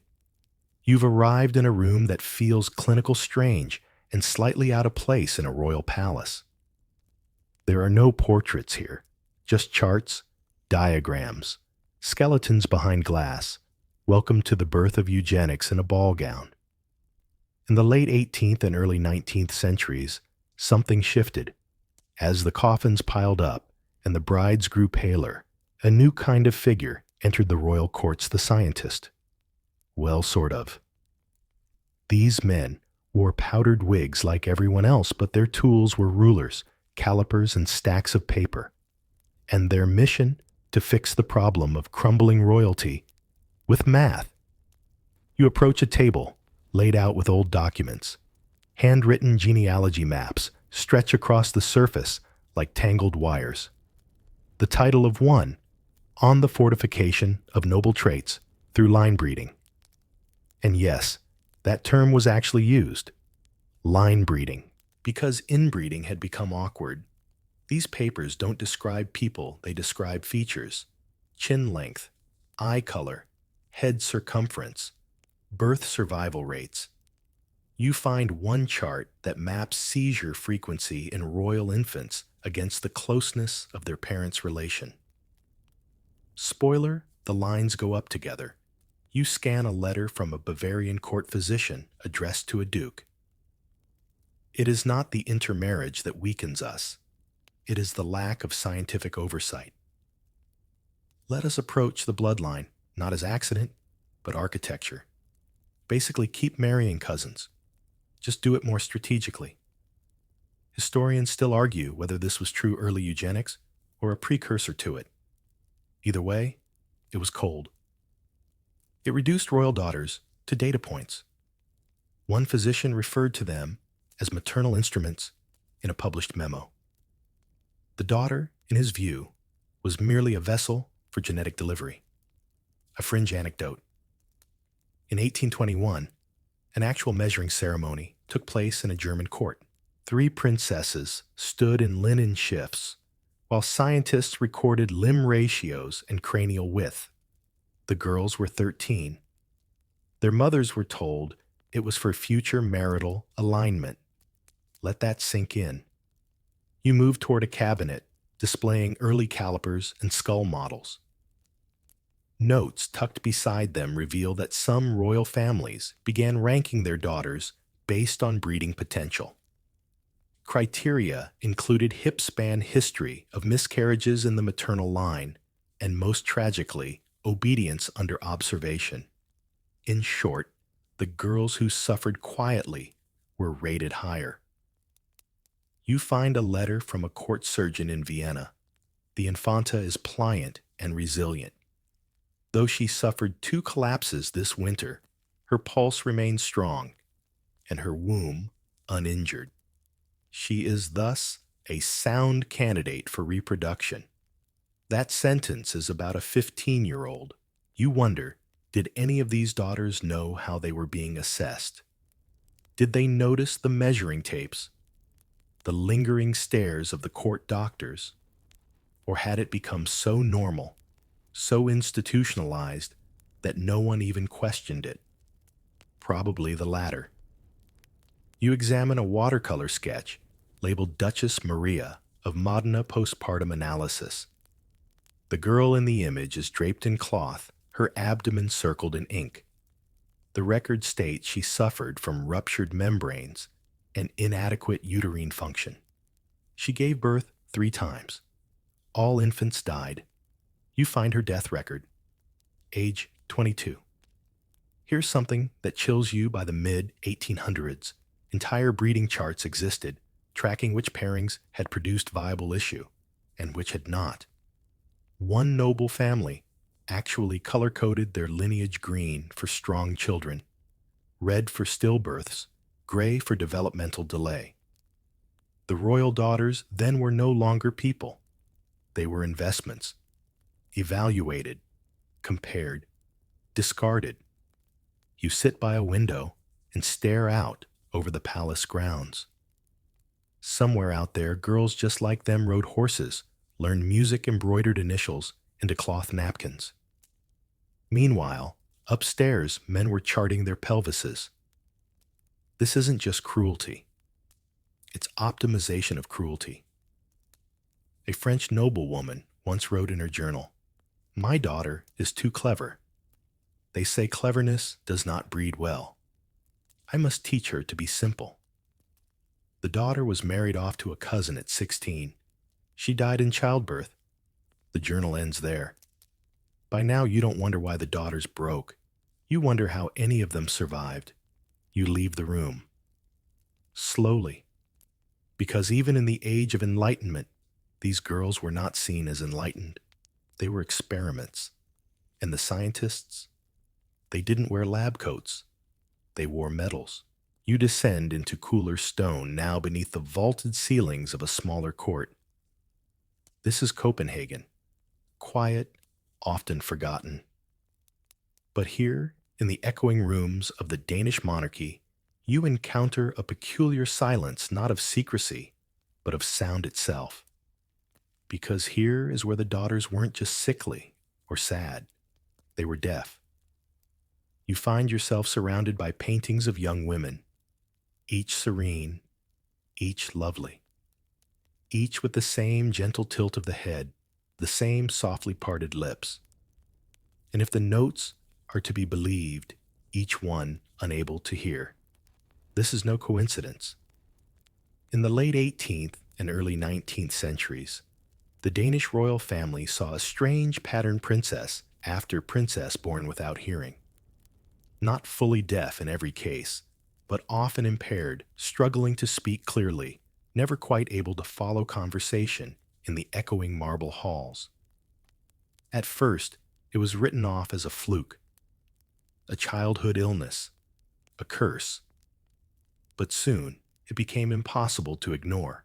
Historians still debate whether this wave of hereditary deafness was the result of a recessive gene circulating in the Danish Bourbon German branches, or a deeper manifestation of generational inbreeding. Either way, the daughters heard less and less and spoke more softly, or not at all. You pause beside a small portrait of Princess Wilhelmina Marie. She's maybe 11 seated at a pianoforte, hands gently poised over ivory keys. According to court records, she was taught to play by vibration. Her instructors would strike chords while she placed her fingers along the wood, feeling the notes instead of hearing them. She played beautifully. You find letters from her governess. Her Highness follows well when her lessons are rhythmic, but she startles when spoken to from behind. I have begun to use gestures. A fringe anecdote. One Danish court designed a system of bells with colored lights for a deaf princess, so she would know when guests arrived, when meals were served, when it was time for prayer. A precursor to visual doorbells. Clever, quiet, heartbreaking. The daughters were not stupid. They knew. They saw the way conversations flowed past them, like rivers they couldn't step into. One Princess Louise refused to attend royal dinners by age 15, not because she didn't want to be seen, but because she couldn't keep up. Her diary reads, "They laugh, I smile. They frown, I nod. It is like dancing without hearing the music." You sit with that line for a moment. It's not just a description, it's a legacy. And the silence gets louder as you look through records of arranged marriages that collapsed before the altar. Many noble houses turned down alliances with Denmark during this time, quietly citing unconfirmed impairments. You read one letter from a Prussian envoy. Though her form is pleasing and her dowry large, our prince cannot accept a bride who hears not his voice. Not that the girls were eager either. One Danish princess famously delayed her marriage by 2 years with a series of vague illnesses. The truth. She couldn't bear the idea of being isolated in a foreign court where she'd understand no one. Imagine being a deaf girl shipped off to Austria, where no one knows your language or your gestures, where your silence would be seen as insolence, your confusion as dullness. You pass a framed embroidery stitched by one of the deaf daughters, a field of red flowers tangled with golden thread. At the bottom, a phrase in Danish, Jeg ser mere and de tror. I see more than they think. You believe her. These daughters weren't broken.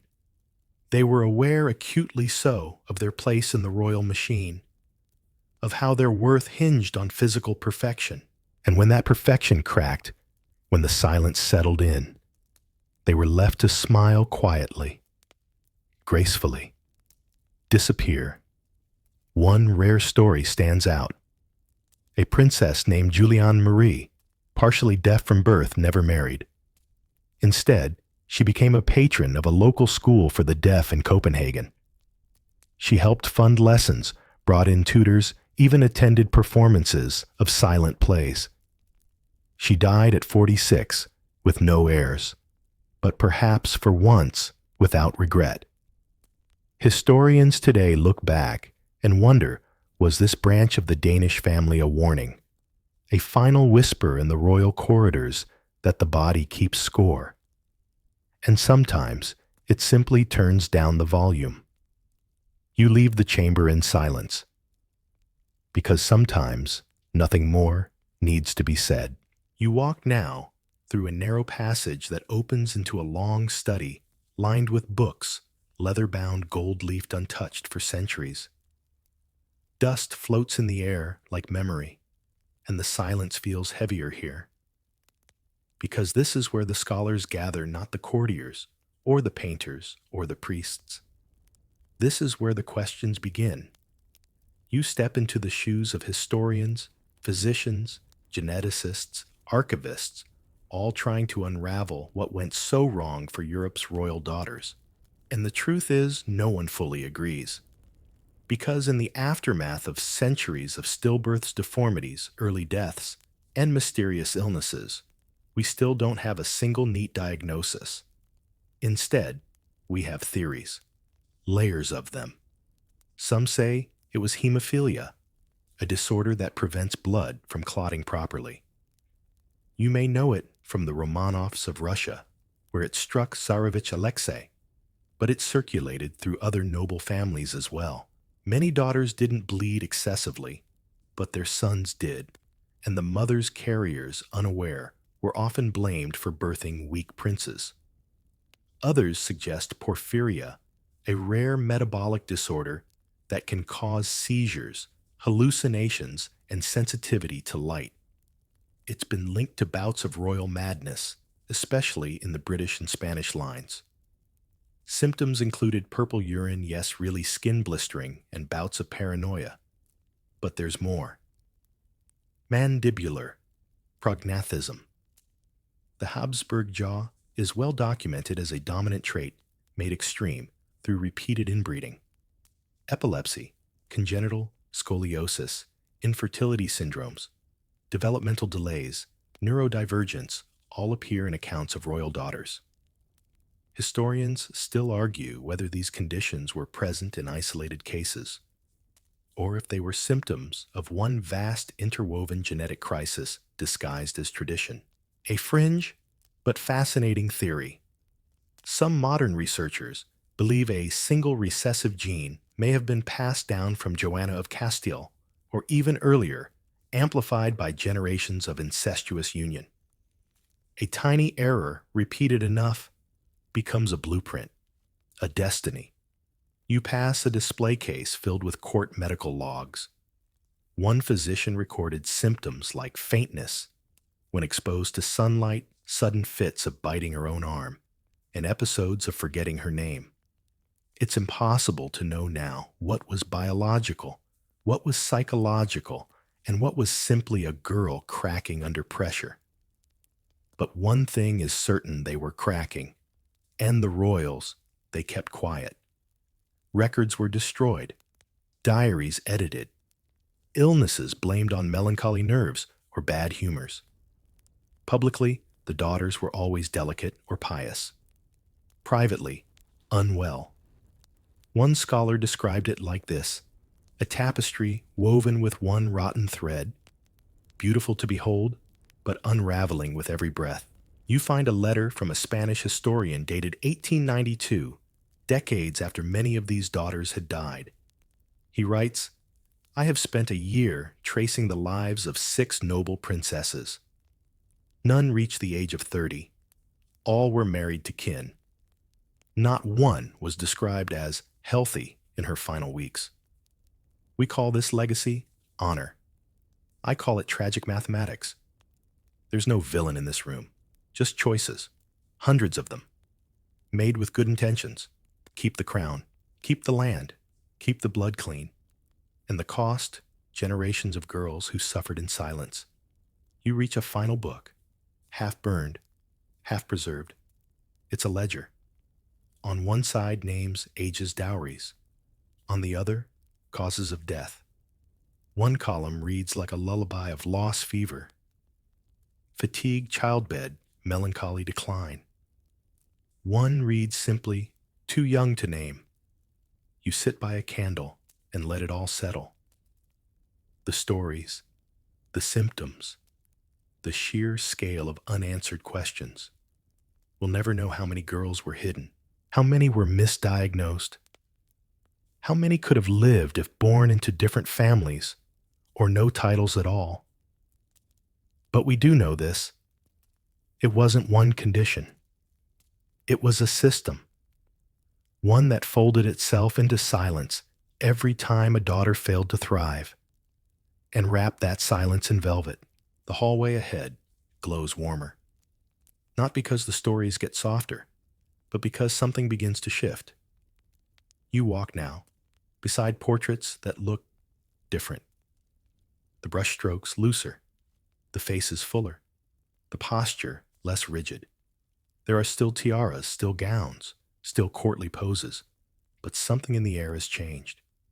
A breath, a ripple. Because finally, one daughter says no. Or at least not this cousin. You're in the 19th century now. Royal blood still matters. But after centuries of genetic decline, whispers turn into caution, and caution into change. One royal daughter, let's call her Alexandra, marries outside the family. And suddenly, something miraculous happens. Her children are fine. You watch this new branch grow. Alexandra's husband is noble, yes, but distant. A third cousin, maybe fourth. He's healthy, tall, never fainted in his youth. No cleft palate, no twisted toes, no stammer. He rides horses not out of duty, but joy. Their wedding is quieter than most. Less parade, more garden, fewer powdered wigs, more music. And when Alexandra gives birth, it's the first smooth delivery in 3 generations. The midwife doesn't have to lie. The baby doesn't go straight to a physician's lap. No wet nurse hovers in dread. No one prepares a second cradle, just in case. This child thrives. Historians still debate who the first truly healthy royal daughter was after centuries of inbreeding. Some name Queen Victoria's daughters, others point to Scandinavian branches that quietly began marrying into lesser but hardier noble houses. But what's agreed upon is this: the break was deliberate. Someone somewhere stepped back from the dynastic cliff and chose difference over pedigree. A fringe yet symbolic moment. In the Belgian court, a noblewoman once refused a proposed match with her cousin. Her mother reportedly said, "Let our children walk straight, even if they sit on no throne." That daughter married a minor German duke. She lived to 84. Her daughters lived longer. You browse a set of letters from royal daughters around this time. The tone has changed. Still formal, but tinged with hope, even humor. One writes, "He is not my cousin, but he makes me laugh. My stomach does not twist when he enters the room." Another, "His family raises horses, not courts. My father says that makes them peasants. I say it makes them strong." You smile a little. The portraits on the wall are more colorful now. Children in bare feet, queens smiling instead of staring. One princess even painted beside her dog, not a court spaniel, but a scruffy mutt rescued from a market. Still, change didn't come easily. There were protests, a few scandals. One court banished a daughter for marrying beneath her rank. But that daughter lived into her 90s and bore 5 healthy children. She sent one of them back to court with a letter. It read, "I married for breath, not gold. I raised my children without seizures, without graves. Was I wrong?" No one ever answered. You glance again at the family tree. This time, the branches aren't looping back. They're growing outward. Names appear that don't trace neatly to old dynasties. Faces grow varied. Postures relax. The portraits show women who lived not just for alliances, but for themselves. It's not a fairy tale, but it's a correction. And it doesn't mean the past was erased, or that the daughters who came before were forgotten. In fact, one royal diary from 1891 includes this entry. "I carry their names: Maria, Margaret, Antonia, Anna. I walk where they could not. My voice is mine, but it echoes theirs." You close the book gently, because in this moment, you realize the curse broke not with science, but with choice. Someone stopped the cycle. And for once, a royal daughter lived not as a vessel, but as a woman. The final hallway opens before you long, echoing quiet. No candles here, no portraits, just windows. Big, bare windows that flood the corridor with pale, natural light. And in this light, the gilding fades. The curtains fall away, and what's left is what was always there, the daughters. You walk slowly, now past empty thrones, locked nursery doors, a cradle turned on its side. These are the palaces that once teemed with music and etiquette and ambition. Now, they feel hollow, not ruined, just finished. Because the truth is, the royal daughters didn't just inherit tiaras and delicate bone structures. They inherited the end. You pass a marble plaque bearing the name Maria del Pilar of Spain. She died at 24, no children. Her lineage ended with her. One door down a portrait of Infanta Teresa. Married, miscarried 5 times. Her line too vanished.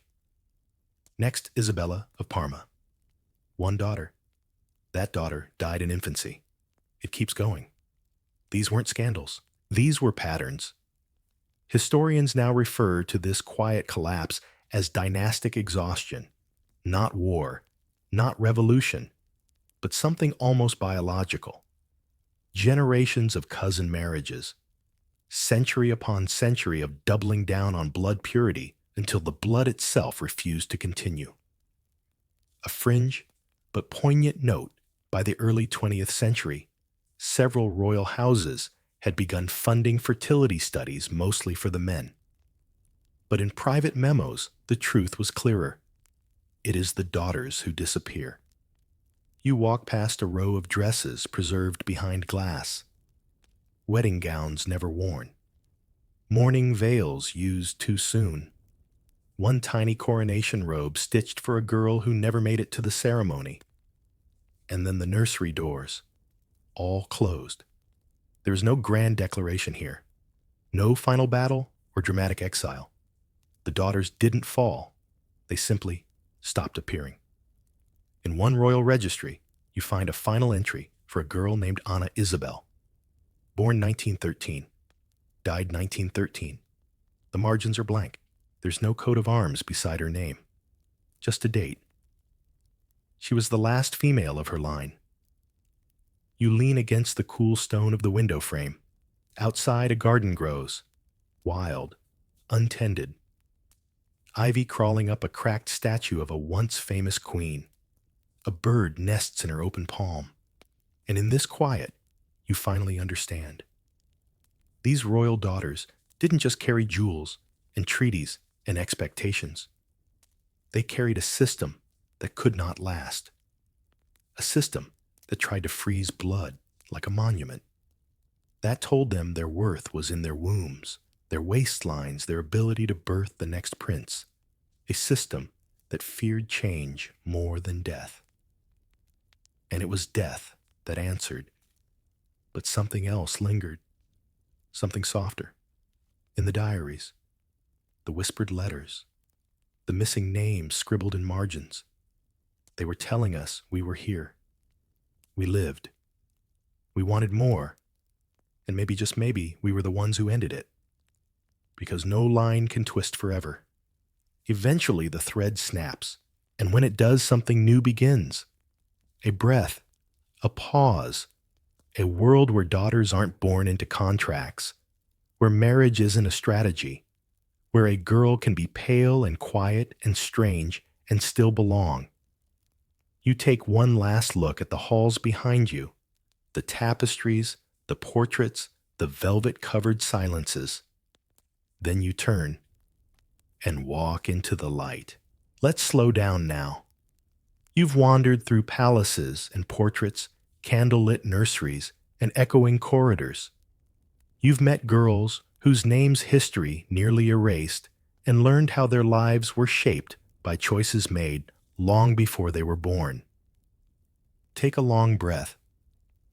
Because even though we've spoken of illness, of grief, of fading bloodlines, this story isn't meant to haunt you.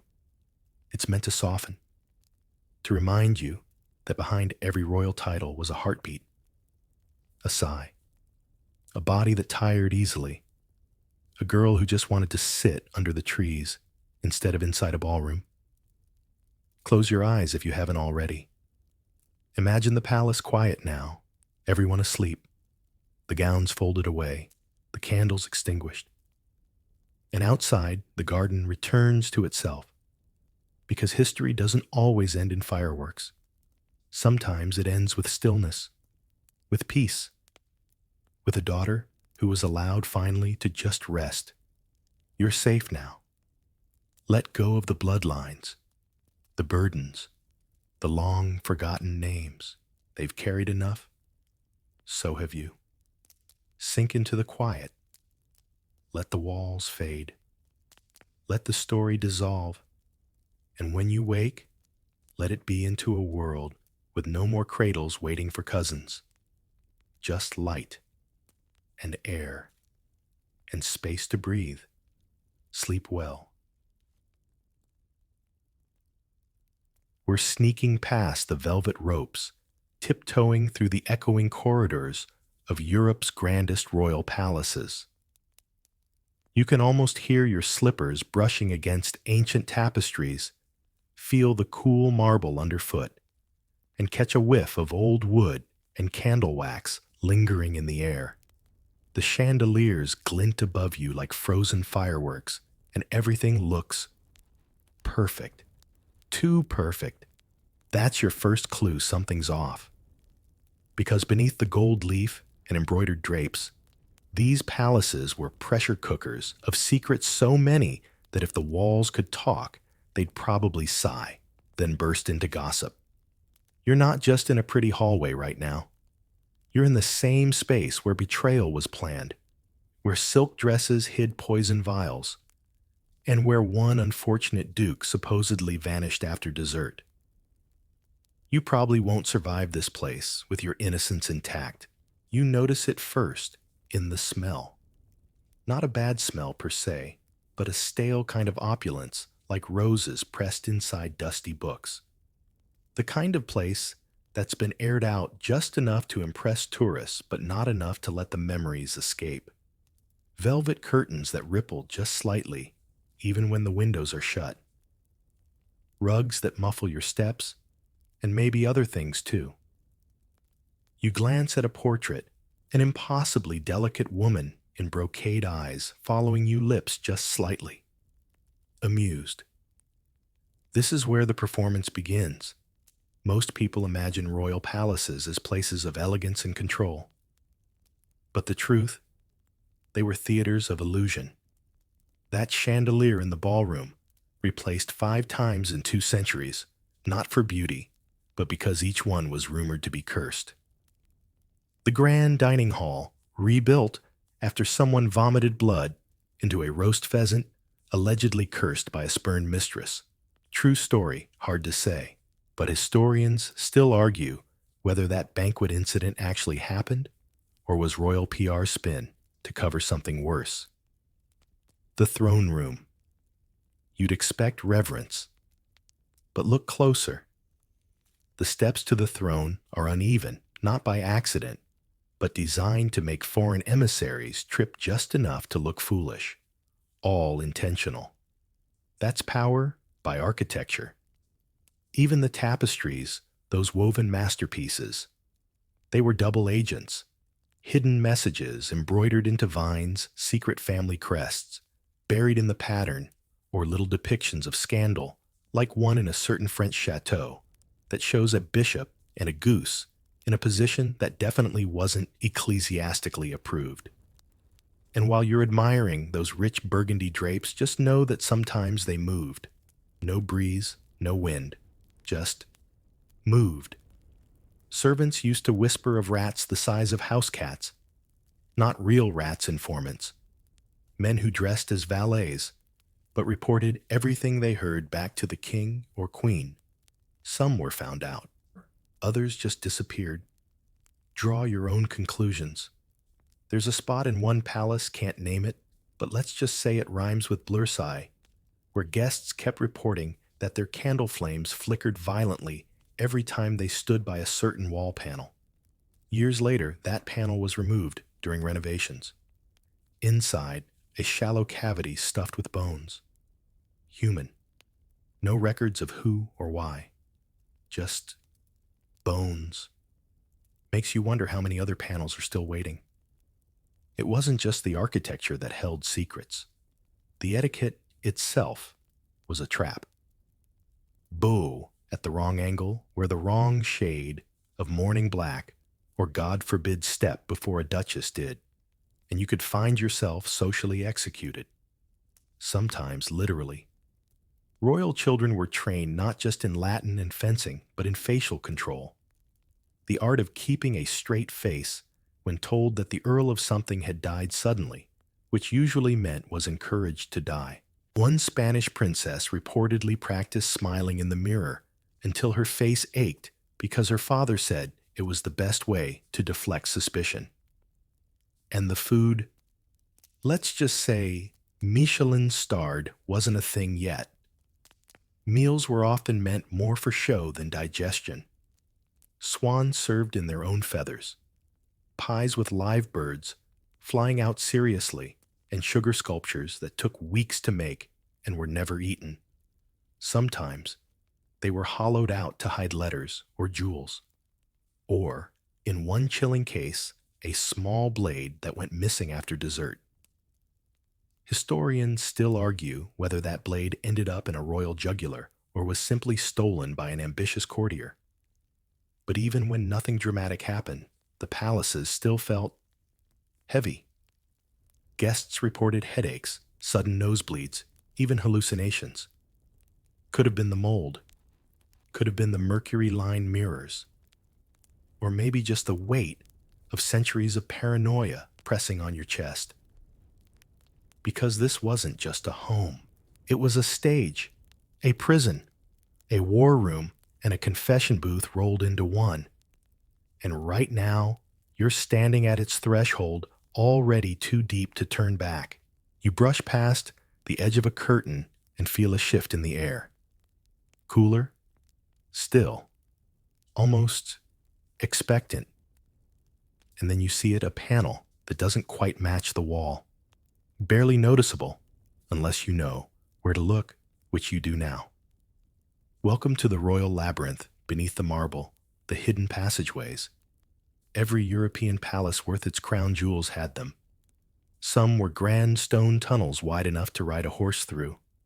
Others were crawl spaces barely tall enough to hunch in. But all served the same purpose, secrets in motion. These were the veins of the palace circulating whispers, scandal escape, and survival. Take the Austrian Hofburg, for instance. On the surface, all regal pomp and Habsburg stiffness. But underneath, a network of tunnels connecting the emperor's suite to a neighboring opera house. Why so His Imperial Majesty could slip away mid-rehearsal and return as if nothing had happened. Historians still argue whether these were used for wartime strategy or just late-night trysts with sopranos.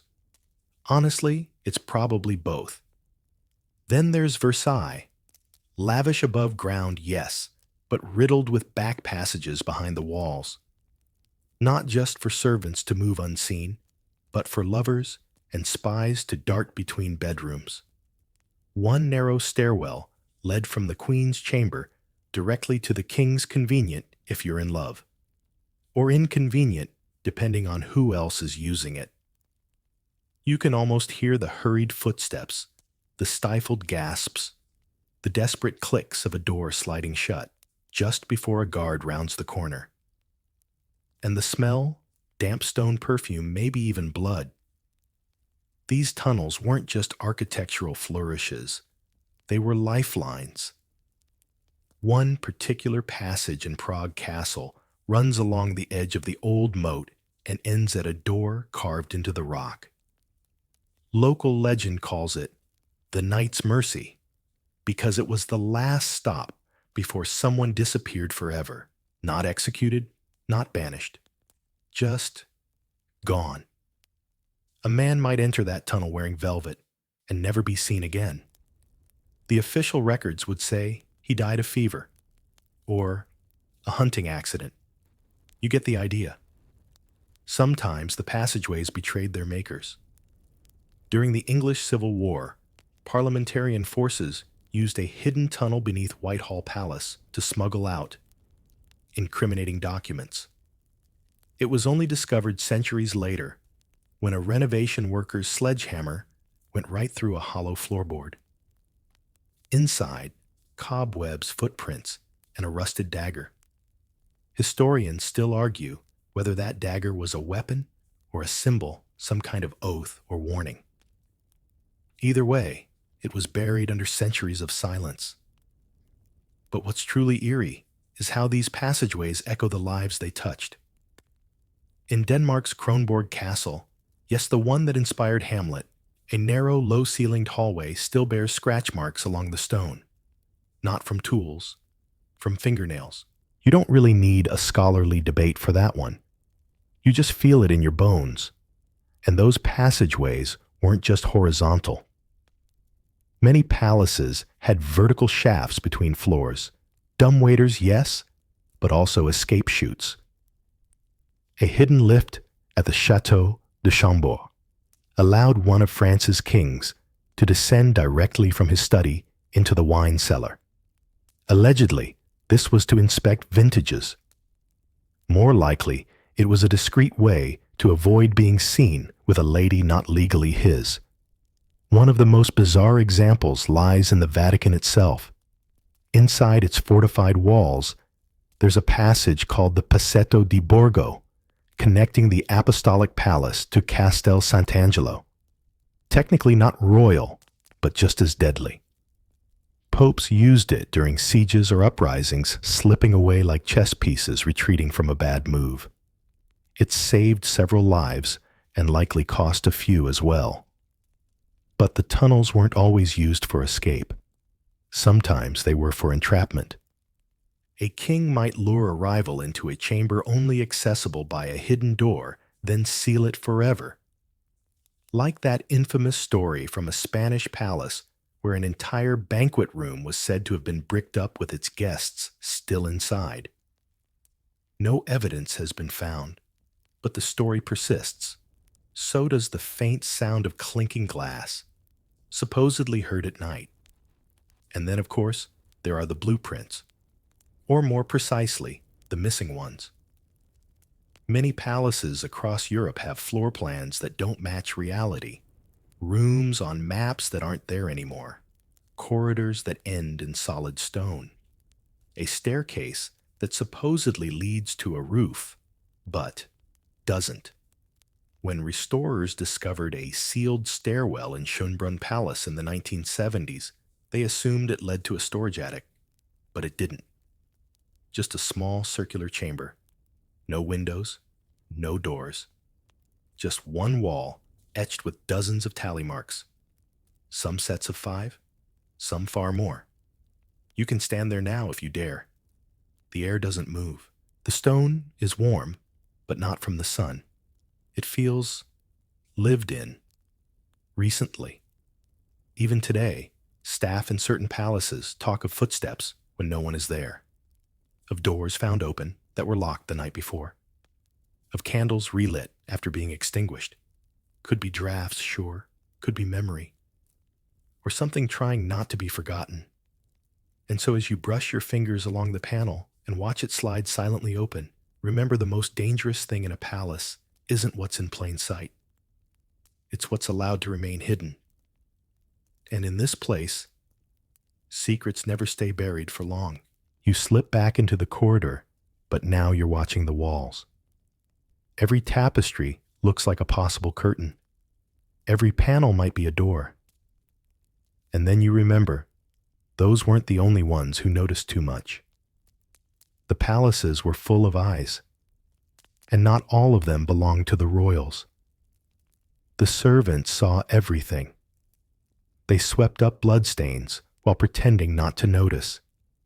They changed sheets still warm from a stranger's presence, They lit the fire in rooms that stank of betrayal.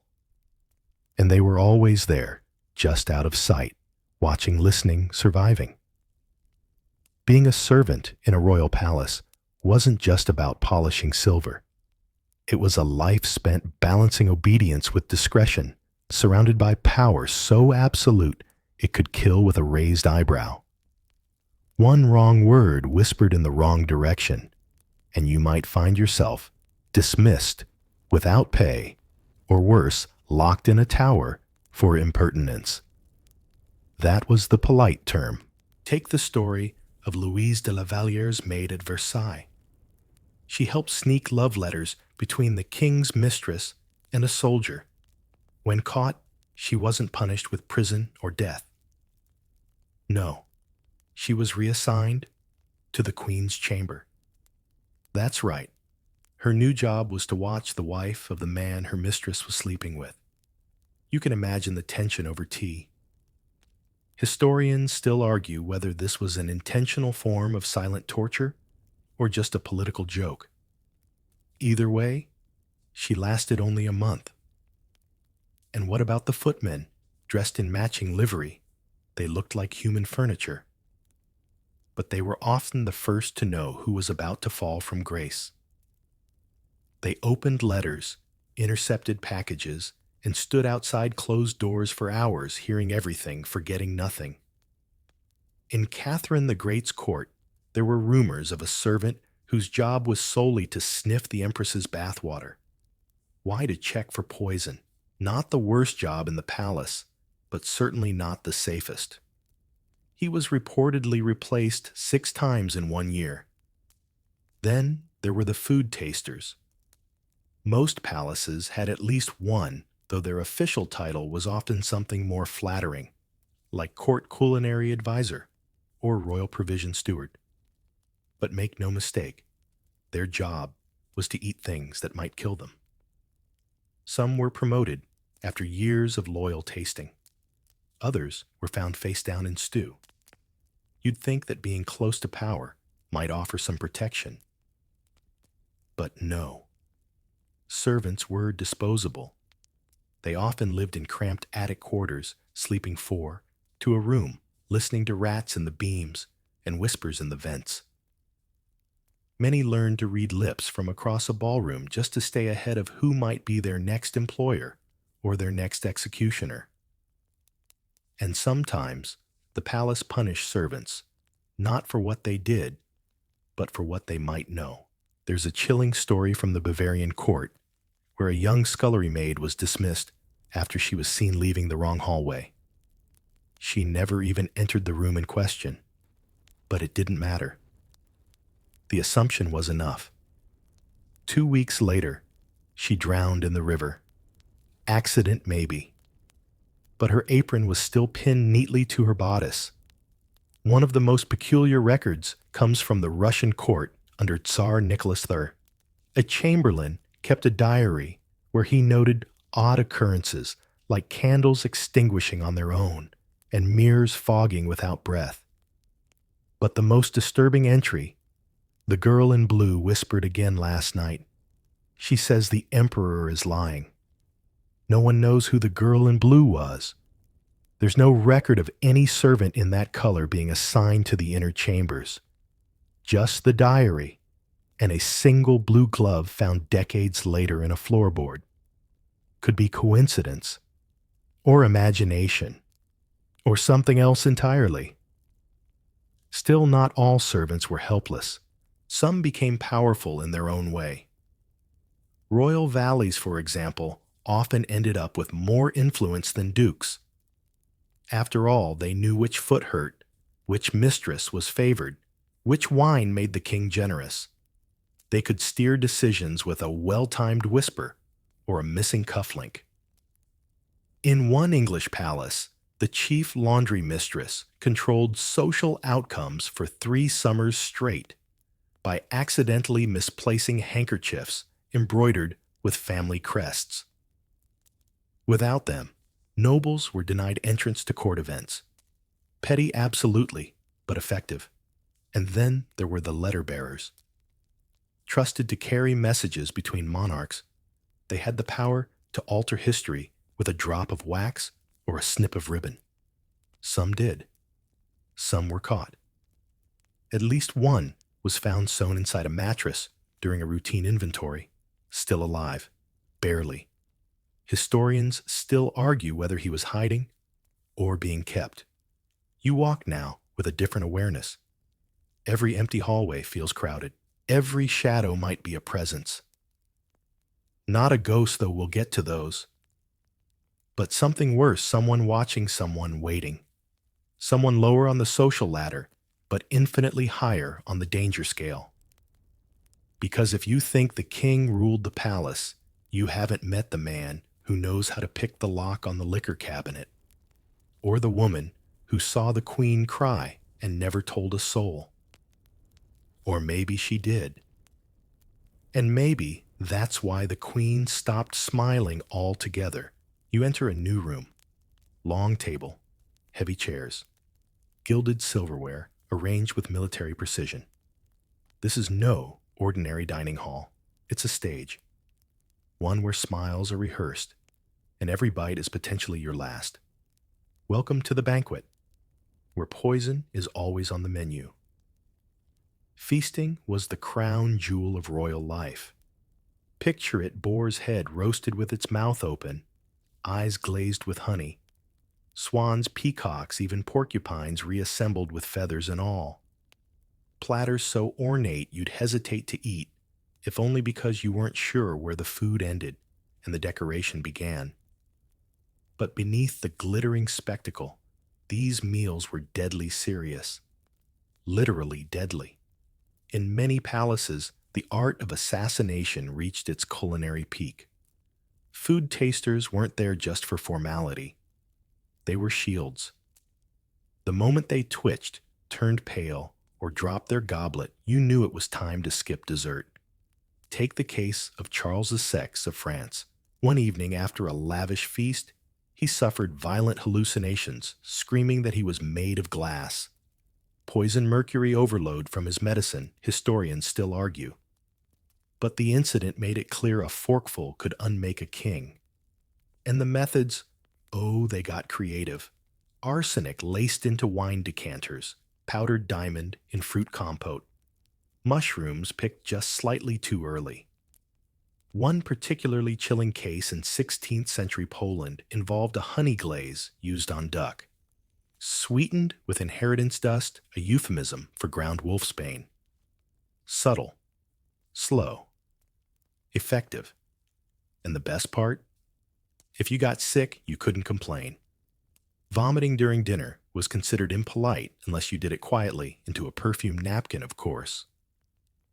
Royal guests perfected the art of excusing themselves mid-toast and never returning. But poison wasn't the only weapon at the table. Sometimes the menu was a statement. If a dish showed up cold, it might mean your political influence was fading. If your goblet was smaller than the guest beside you, the message was clear: you were less important. Seating charts were power maps, and being placed next to the wrong duke might cost you your estate or your head. The Spanish Habsburgs were notorious for this. One night, a minor cousin was seated next to the Queen Mother, a supposed honor. But halfway through the goose pâté, the Queen stood up and left. No explanation. Within a week, the cousin had been accused of treason and banished. Coincidence, historians still argue. Sometimes the food itself fought back. There's a well-known account from a banquet in Naples where a roasted eel began wriggling again on the platter. Superstition, nerve reflexes, or a grim warning. No one touched the dish, and the Duchess who ordered it fell ill 2 days later. She survived, but never hosted again. And then there's the famous black salt incident at a palace in Saxony. The salt bowls were always passed to the right etiquette, of course, but on one occasion, a nervous footman passed it to the left. The countess receiving it was dead before dawn. Some say the salt was cursed. Others say it was laced, The bowl vanished the next day. The next week, so did the footman. Not all these tales are verified. Some are whispers that grew teeth with time. But that's the thing about royal palaces. The truth doesn't matter if the story is good enough. And food made the perfect delivery system. Even the utensils were suspect. Golden knives weren't just decorative, they were chemically inert, used specifically because they wouldn't react with poison. Silver was favored for the opposite reason: it tarnished in the presence of some toxins. So when you see a portrait of a king holding a silver goblet, that's not vanity. That's survival. But not every poisoning was intentional. In the Russian imperial court, a pastry chef once accidentally used a cleaning solution instead of vanilla. 3 guests died. The chef was exiled to Siberia, where legend says he opened a bakery. Probably didn't make eclairs. And then there were the revenge meals. Picture this: a jilted noblewoman, furious at being passed over for court favor, sends the queen a cake lavender rosewater laced with crushed beetles. Harmless, technically, but stomach-turning. The queen takes one bite and retires to her chambers for 3 days. The sender is never seen again. But her embroidered handkerchief marked with lavender flowers still hangs in a glass case. You glance at the long table again. The goblets still shimmer. The knives are perfectly aligned. The candles flicker. Or did one just gutter out? It's quiet now. Too quiet, because even centuries later, something about these banquet rooms feels loaded. Not just with calories, but with intent, with memory, and maybe with residue. So if you're ever invited to a royal dinner, remember, don't trust the pie. Don't sit too close to the fireplace. And above all, watch the salt. Because in these palaces, food wasn't just nourishment. It was negotiation. It was status. And sometimes, it was murder. You step away from the banquet hall stomach, thankfully empty, and enter a long, echoing corridor lined with mirrors and marble busts. It should feel elegant, safe. But something shifts behind your ribs, like your heartbeat just tripped. The temperature dips. Your skin prickles. You're not alone. No, really. You're not alone. Welcome to the haunted wings, the parts of the palace they don't put on postcards. You see, palaces aren't just museums of wealth. They're also mausoleums of memory. Every gilded corner carries the weight of who cried there, who plotted who died, and who never really left. And while kings and queens may have controlled armies, the afterlife, that's anyone's game. Take Hampton Court in England. Tourists still report hearing screams echoing from the haunted gallery, yes, it's officially called that, where Catherine Howard Henry VIII's 5th wife was dragged away screaming after being accused of adultery. People say they've seen her sprinting down the corridor, her face twisted in horror over and over. A royal loop of heartbreak. Historians still argue whether it's just suggestion or shared delusion, but multiple guards have refused night duty in that wing. They weren't paid enough for ghost insurance. And then there's the Château de Brissac in France, known for its high towers and finer wines, and the Green Lady. Once a duchess, now a whisper in satin. They say she was killed by her husband after he caught her with a lover, and now she roams the halls in a green dress. Her face distorted her sobs, soft but persistent. She's been seen by guest staff, even dogs. Especially dogs. You keep walking, past a tapestry that seems a bit off. Is that a face in the folds? Probably just shadow. Or maybe not. In Vienna's Schönbrunn Palace, children used to wake up claiming they saw the woman in white sitting at the foot of their beds. Maids reported blankets pulled from under them at night. One diary entry from 1793 reads simply, she whispered again. Same question. Have you seen my son? The Empress at the time had lost a child at birth. No public mourning, just vanished from the records. Not all palace ghosts are tragic, though. Some are petty. The Tower of London, technically a fortress, but also a royal residence, has a ghost that pushes people downstairs. No moans, no chains. Just hands on your back and a flash of laughter. It's been happening for centuries. One former yeoman guard reportedly broke his leg and retired early after a spectral shove. And how about Prague Castle again? That place doesn't just house spirits, it collects them. One particular room was bricked shut after multiple diplomats suffered sudden nosebleeds and hallucinations inside it. The cause was never identified. When it was unsealed in the 1990s, nothing was found except a child's wooden toy and scratches on the walls. No one has tried sleeping there since.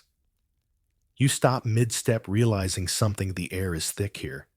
Not just musty, but alive. Like it's listening, waiting.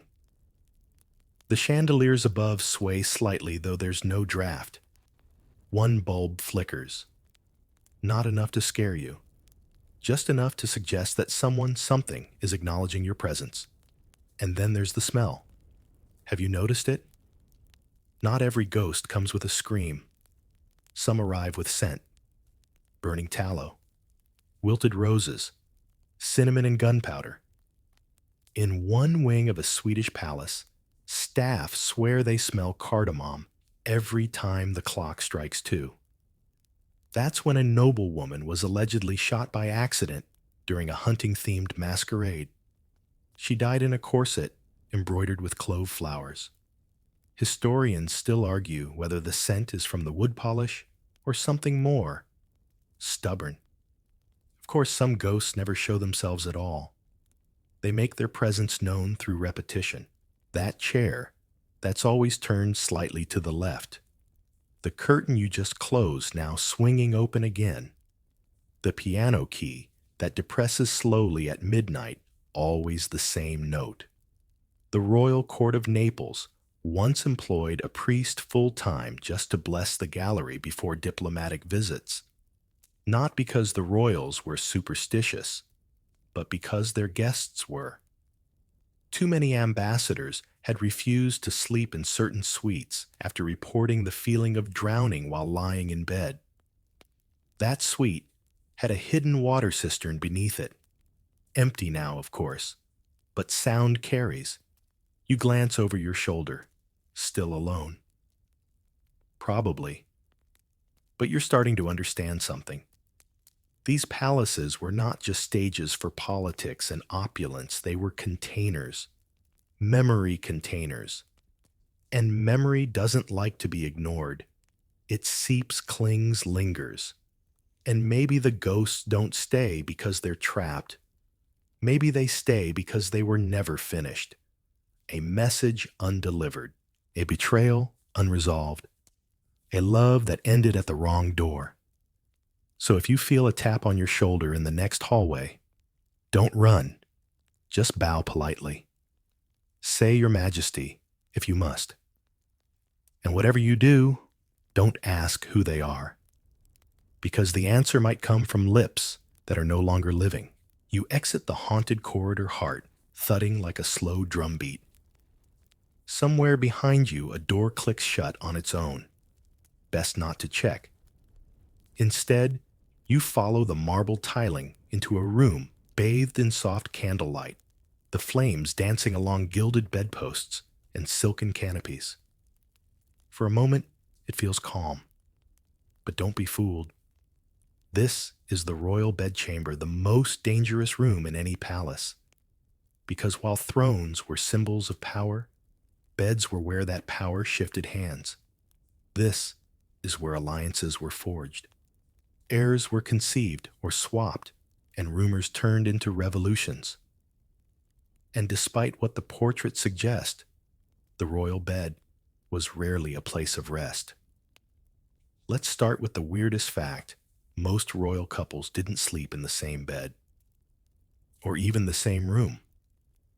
That wasn't about romance. It was strategy. Sleeping apart protected bloodlines, reputations, and schedules. A queen's night was often more tightly choreographed than a theater play. Enter ladies in waiting, exit foot warmers, curtains drawn, candles extinguished in a specific order. If her husband showed up unannounced, that was politics, not passion. And speaking of politics, did you know that in some French courts, royal births were public events, not for celebration, for verification? Courtiers were invited to stand witness as babies emerged just to confirm that the child was truly born of royal blood and not smuggled in by candlelight.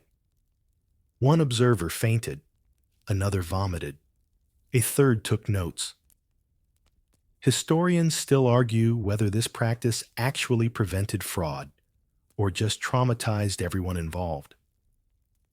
Then there's the case of the bed swap scandal in Sweden, where a crown prince's rumored impotence led to a secret arrangement involving a stand-in nobleman. The child born 9 months later had a curious resemblance to someone else at court. The scandal never officially surfaced, but 3 guards were transferred.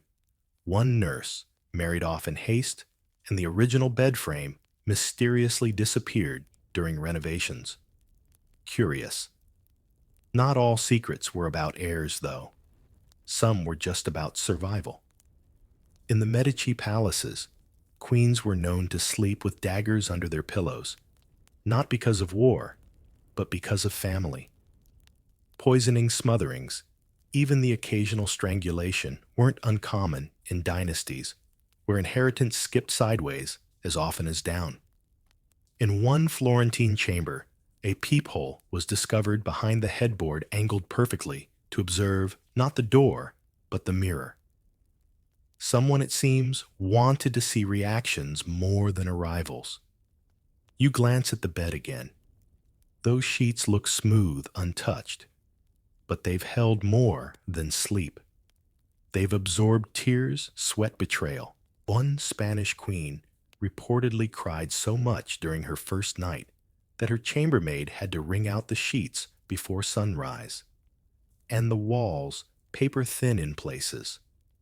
Some were hollow hiding listeners. Others were padded not for comfort, but for discretion. In one infamous Austrian palace, a duchess reportedly installed velvet panels in her chamber to muffle the sounds of nightly diplomacy. Visitors to that room today still claim the walls feel warm to the touch. There's a fringe theory, whispered more than written, that several royal deaths classified as mysterious illnesses were actually induced in bed. A particular blend of nightshade and crushed pearl administered in wine before sleep left no trace by morning. Not that anyone was checking. After all, if a queen dies in her bed, it's always declared peaceful, even when her fingernails are cracked from clutching the sheets. One of the strangest stories comes from a palace in Belgium, where a bedpost was found to contain a hollow chamber filled with tiny notes. Confessions, really. Written by a lonely duchess over decades and sealed inside the furniture. Her final note read, "I loved 3 men, married 1, and trusted none."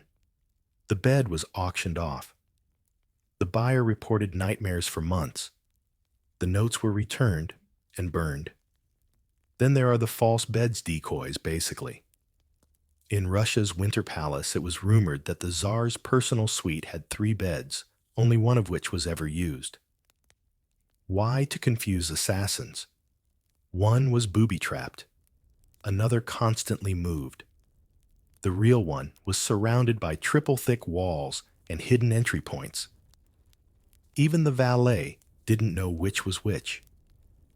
You lie down for a moment, just hypothetically. You imagine the mattress shifting under centuries of tension, the canopy swaying slightly, though no window is open. You think about the lovers who whispered promises here, and the rulers who dreamed of peace only to wake to rebellion. You think about How many secrets were born in silence between breaths beneath covers embroidered with lies? And if the bed ever creaks, it's not age, it's memory. Because in these palaces, the bed was never sacred. It was a battlefield, a stage, a confessional, and sometimes a grave. So when you see that gleaming royal chamber on a tour, velvet ropes and all, remember no one who ever slept in that bed truly rested. You leave the bedroom behind and the stillness clings to you like dust. You walk through another arched doorway, this one smaller, quieter. It's painted in soft colors, with little birds and flowers carved along the walls. You're in the nursery, and somehow that makes it worse. Because this is where the most delicate lives in the palace began, and where many of them ended, quickly, quietly, sometimes deliberately. Royal children were supposed to be hope incarnate living symbols of the dynasty's future. But behind the lullabies and lace bibs, they were pawns, pieces to be moved, married off, hidden, or erased. And sometimes they barely even got a name before the politics began. Take Louis XVII of France. At just 8 years old, he became a symbol for monarchists after his parents were guillotined. But instead of rising to power, he was locked in a cell alone for 2 years. Starved, beaten, and ignored until he died. Historians still argue whether the boy who died in that cell was actually Louis or a stand-in. Some believe the real prince was smuggled out. Others say that's just wishful thinking. You look around this space, tiny chairs, little carved animals, silk cushions, embroidered with royal crests. Innocent, right? But this is where lessons began early. Children were taught to bow before they could spell their own names. They learned to smile for portraits long before they understood why their favorite toy was suddenly inappropriate for a future ruler. One Austrian archduchess had her doll burned in front of her for playing too softly during a state visit. She was 4. In some courts, royal infants were wet-nursed by strangers, sometimes multiple women a day, so their mothers could preserve their figures for marriage diplomacy. Bonds were broken before they ever formed, and when a child did grow close to a caregiver, it was often discouraged. Affection was considered a weakness. That's not motherly coldness. It was training for the throne. You pass a cradle carved from walnut. It looks peaceful, except the cushion still bears a faint stain, wine or blood. It's hard to say. There's a small rumor about a Spanish infanta who choked on a button sewn onto her own bib. The nanny was sent away. No trial, no record, just gone. And not all deaths were accidents. The younger sons, the spares, often died suddenly. Fever, seizure, delicate constitution. But patterns repeat. Ages line up. One boy falls from a horse. Another drowns in a fountain. Another catches a chill and is gone by breakfast. Historians still argue how many of these deaths were tragedies and how many were tactical. You sit on a stool and it creaks slightly. In this very room, children once whispered secrets no one else could hear. And sometimes those secrets got them into trouble.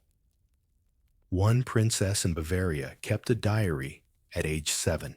She wrote about a funny door her brother used at night.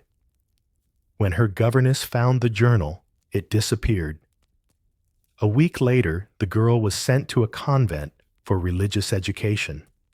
She never returned to court. Then there were the arranged marriages. Tiny portraits exchanged before the children could even write their own names. A 10-year-old boy sent to live with strangers in a foreign land because someone signed a treaty. One Habsburg girl was promised in marriage before she had teeth. The match was broken off only because the boy died first. And let's not forget the locked wings. In several palaces, rooms were dedicated to children who were different, deaf, deformed, prone to seizures, hidden away, but technically alive, so their presence wouldn't confuse the line of succession. At the court of Savoy, a room was discovered behind a bookcase in 1922. Its only occupant, a tiny iron bed, a cracked porcelain doll, and scratches on the floor in sets of 7.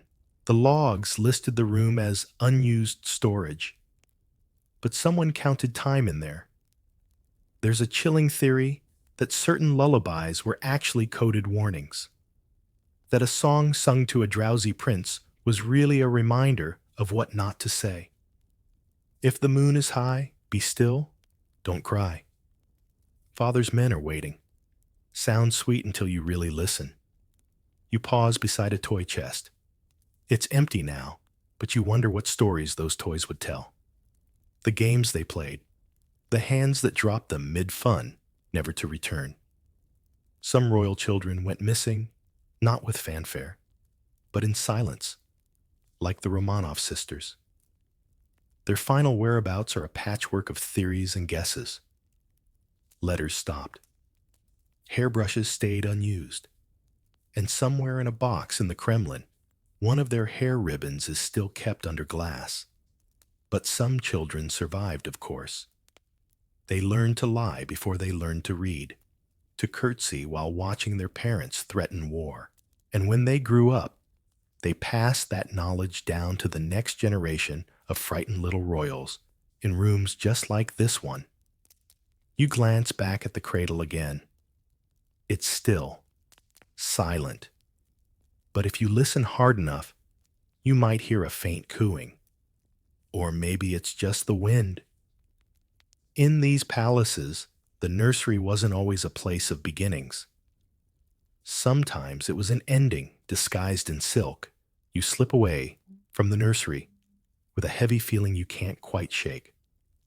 The hallway ahead is lined with regal portraits, dukes, duchesses, kings, queens, all painted in oils so thick you can still see the brushstrokes centuries later. They stare at you from gilt frames with haughty eyes and perfect posture. But look closer, because none of it is real. These are lies in lacquer. Welcome to the Palace Portrait Gallery history's most polished form of propaganda. In the age before photography, portraiture wasn't about capturing reality. It was about crafting an image. Royal portraits were the original Photoshop long noses, shortened rotten teeth, conveniently left out extra chins tucked under high collars. The final product was always majestic, noble, and just the right amount of intimidating. One infamous example, Charles II of Spain. In real life, the poor man suffered from such severe Habsburg inbreeding that he could barely chew food, and reportedly drooled constantly. Yet his official portraits, tall, regal, jawline you could slice bread with. Historians still argue whether some of those images were actually based on other people entirely. And this wasn't just vanity, it was politics. A single flattering portrait could secure a marriage alliance, pacify an angry nobility, or strike fear into rivals. Portrait painters weren't just artists, they were negotiators. Survival often depended on how well they could flatter without lying too obviously. But some portraits slipped up. Take the case of Maria Anna of Austria. In one painting, she's shown holding a fan, backwards, a tiny detail. But it set off speculation that she wasn't raised at court or possibly had limited mobility. The painting was quietly replaced within a year, the original lost, or as the archives say, reassigned. You move past a portrait of a queen with enormous sleeves, supposedly a fashion trend. In truth, a clever way to cover a tumor on her left arm. She died 6 months after that sitting. Her portrait lived on for decades, used to reassure the public that all was business as usual. And not all these lies were aesthetic. Some portraits deliberately depicted royal children together, even when they'd never met. In one Danish canvas, 3 siblings are shown playing in the same garden. Cute, right? Except one had died a year earlier, and the other was in exile. The garden, by the way, didn't exist. It gets weirder. In the late 18th century, a French court artist was asked to paint the king's mistress in secret. The catch, she had already died. The painter had never met her, and relied solely on descriptions from chambermaids and a single ring with her hair inside. The final painting was so lifelike that the king allegedly fainted upon seeing it. Whether that's true or not, the painting did vanish. It was supposedly hidden in a panel behind a bookshelf. During renovations in the 1950s, workers found that very panel. Empty, but the dust inside formed a strange oval pattern, like something had been resting there for a very long time. And then there are the silent messages. Royal portraiture often included symbols that modern eyes overlook. A hand slightly raised, a signal of dominance. A dog by the feet, fidelity, though some scholars suggest it hinted at hidden lovers. One empress was painted holding a book, upside down. Rumor says it was a quiet protest by the artist, who had been forbidden from including her favorite poem about freedom. He was dismissed the next week. You stop in front of one painting. A man in fur-trimmed robes, holding a scepter, gaze sharp as knives. But if you look at the shadow behind him, it doesn't match. His arm is outstretched. The shadow shows it bent. A mistake, maybe, or maybe a message. Some believe the artist was suggesting that the king's public persona didn't match the real man. Subtle rebellion in oil paint. And remember, portraits didn't always hang. Some were rolled hidden or stored in locked vaults.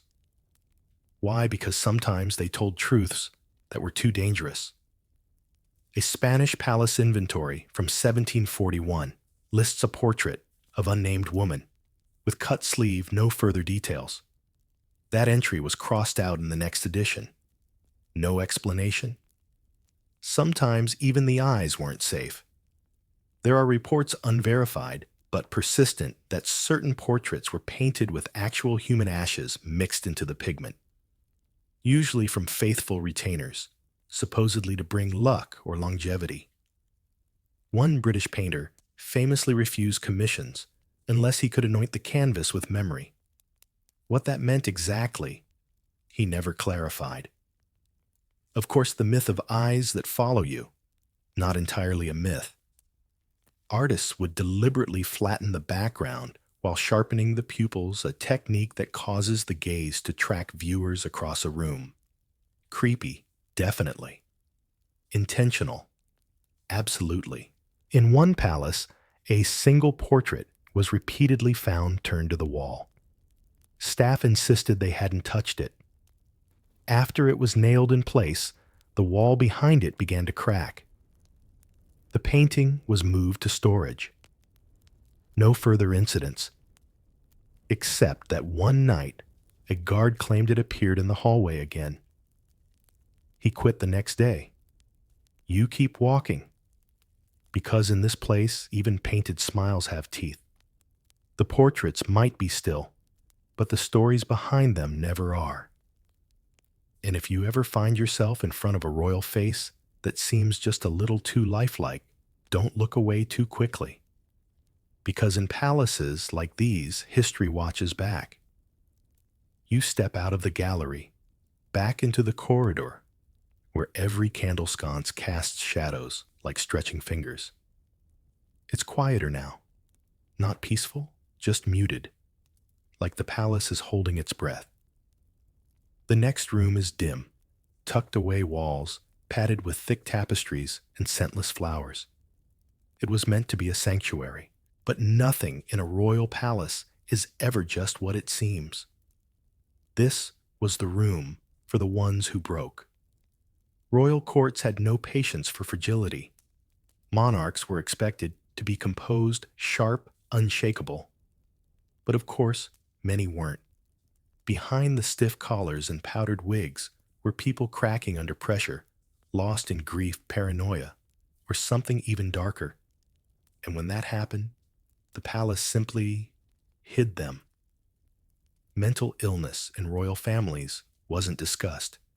It was locked away, whispered about, reframed as eccentricity. Take King George III of England. The Mad King, they called him. History remembers his conversations with trees and the blue ink on his tongue signs of porphyria, maybe. But his own court refused to acknowledge it. Instead, they simply changed the schedule. Fewer public appearances, shorter meetings, carefully worded statements. Historians still argue whether George's madness was hereditary or environmental.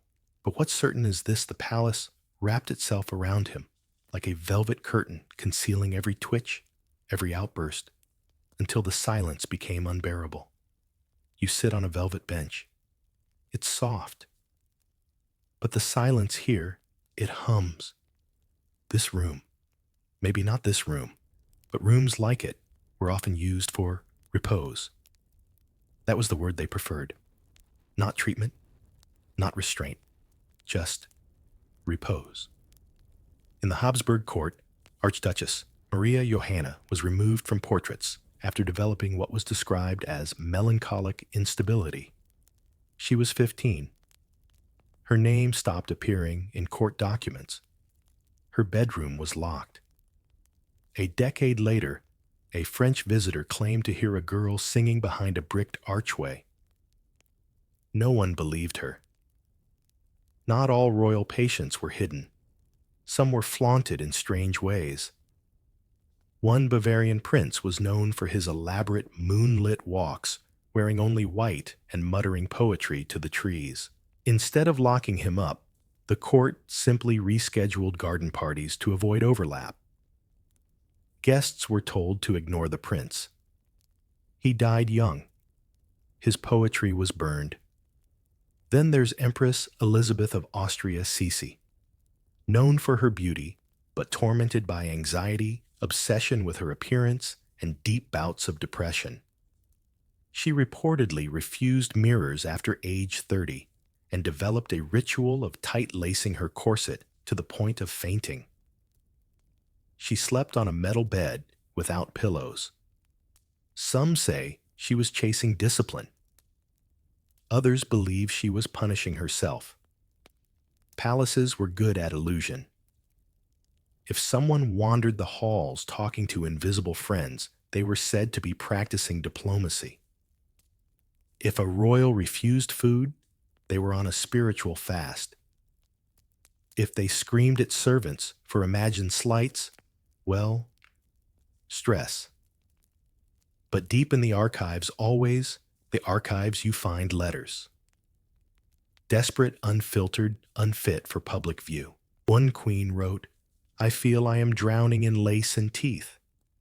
Another prince begged for 3 days without the voices. A princess asked her tutor if angels could get headaches. The letters were never sent, just filed away under miscellaneous correspondence. And sometimes it wasn't the royals themselves, but those around them who slipped. There's a little-known case from a Portuguese court where a lady-in-waiting began sketching birds, just birds, all over the walls of her chamber. Ceiling, floor, even her pillow. No one stopped her. They simply reassigned the room. When the sketches were painted over, they reappeared weeks later, scratched into the wood beneath. The birds had no eyes. You pass a door marked with an old symbol, 4 stars, inside a circle. Some say that sign was used to mark quiet chambers. In one Prussian palace, those symbols were found on doors leading to staircases that went nowhere. The stairs simply ended, sometimes in a wall. sometimes in a sealed window, a metaphor maybe. The palace tried to comfort those who suffered, or at least to keep them from being seen. Rooms with extra padding, soundproof chambers, entire wings that could be sealed from the outside. In Spain, there was a chamber known only as La Sala de las Nubes, the Room of Clouds. No windows, only soft blue drapery. Nobles sent there were said to return lighter. Most never returned at all. One fringe theory claims that certain mental breaks in the palace weren't organic. That exposure to lead makeup, mercury tinctures mold in the wall paneling, even the acoustics of stone chambers, slowly unraveled the mind. Mad kings weren't born, they were built. The palace as a machine of quiet madness, and still portraits remain smiling. Because admitting that a monarch wept at night, or that a queen refused to touch her own child, that meant undermining divinity, questioning the divine right to rule. So the palace silenced the sobs, covered them in damask, repainted over the cracks. And when that wasn't enough, it changed the story. You stand now in a room where the wallpaper doesn't quite match at the corner, where the air smells faintly of lavender and something metallic. You're not sure which monarch rested here, but someone did. Someone who needed the world to stop spinning. And maybe it did for a while. In these palaces, madness wasn't feared. It was folded into the drapery, pressed between the marble tiles. And when it couldn't be hidden anymore, it was renamed and locked away. You leave the padded chamber, stepping quickly as if your pace might shake off the heaviness clinging to your clothes. Ahead, a carved wooden door stands slightly ajar. A gold-embossed cross glints in the low light. You hesitate, then push. This was once a royal chapel. But in the palace, sacred spaces weren't always holy. Sometimes they were the most secretive of all. Because while faith wrapped itself in incense and stained glass behind closed doors, it became a tool of guilt, of control, and occasionally of conspiracy. The public saw worship. The private reality was far messier. Start with confession. Every palace had its own priest, often more than one. They were not just spiritual advisors. They were gatekeepers to forgiveness and information. A well-placed priest knew everything. Who was sleeping with whom? Who stole the ring? Who whispered rebellion over wine? And while the seal of confession was sacred, the definition of sacred could shift depending on who was asking.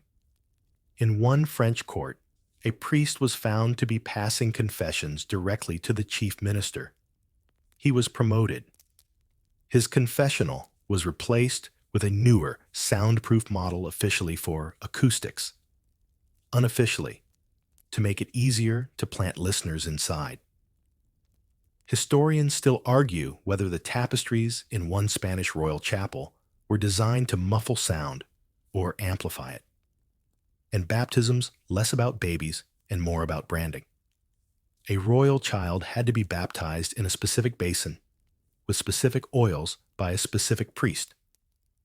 Once in Portugal, the wrong water was used. Holy, but not royal. The child's legitimacy was questioned for a decade. They eventually ruled it symbolically acceptable. Translation: we don't want a civil war. Then there were the secret conversions.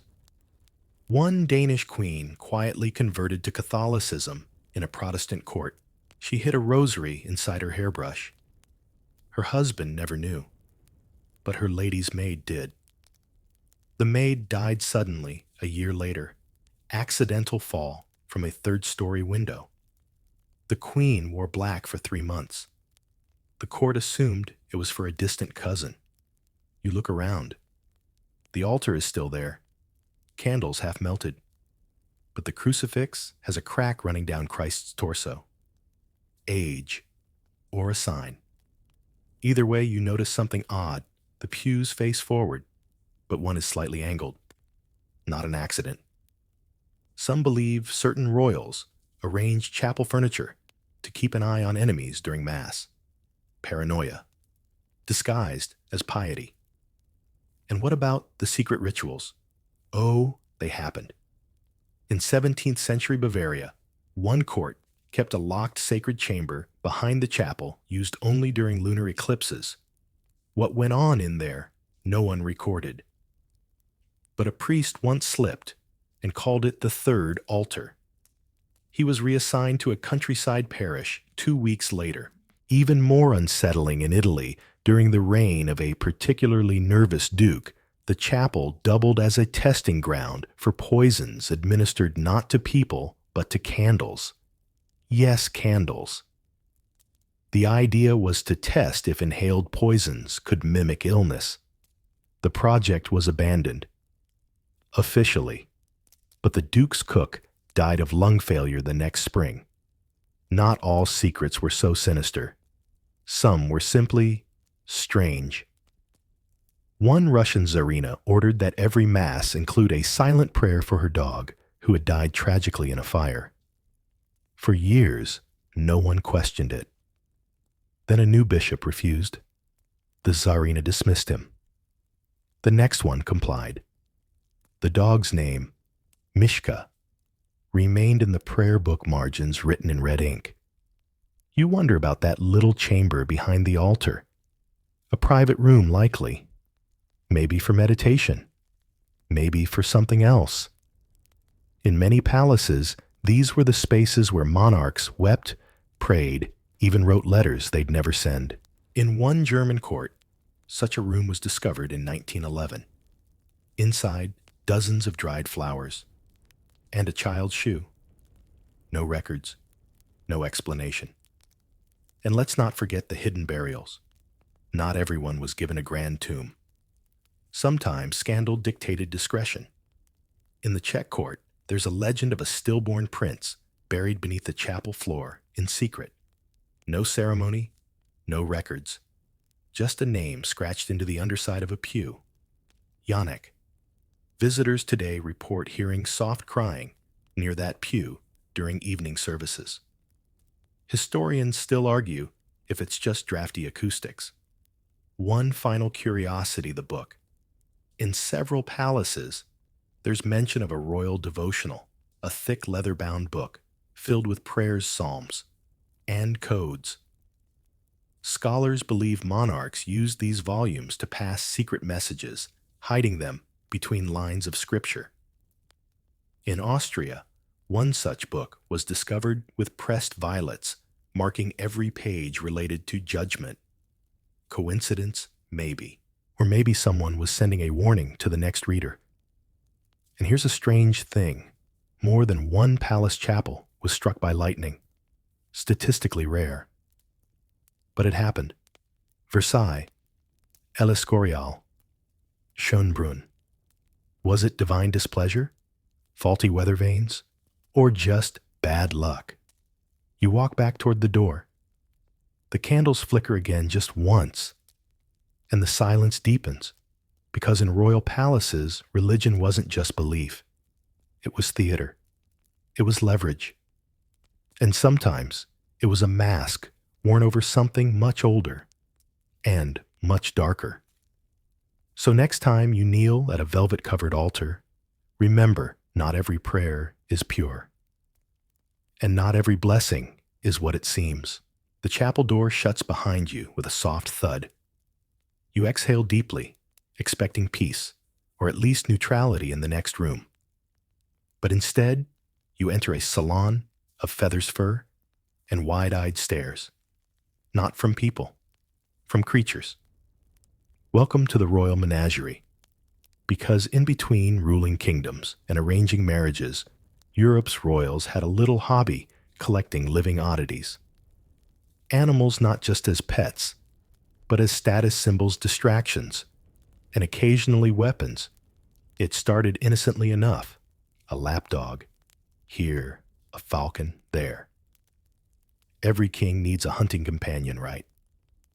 But soon the game changed. Possessing the rarest creature became a sign of dominance. If your cousin in France had a lynx, you needed a leopard.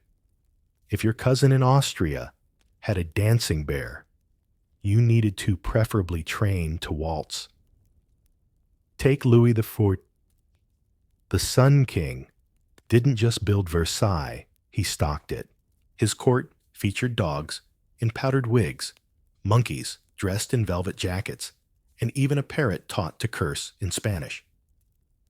That last one was a gift from a diplomat who later mysteriously fell from favor.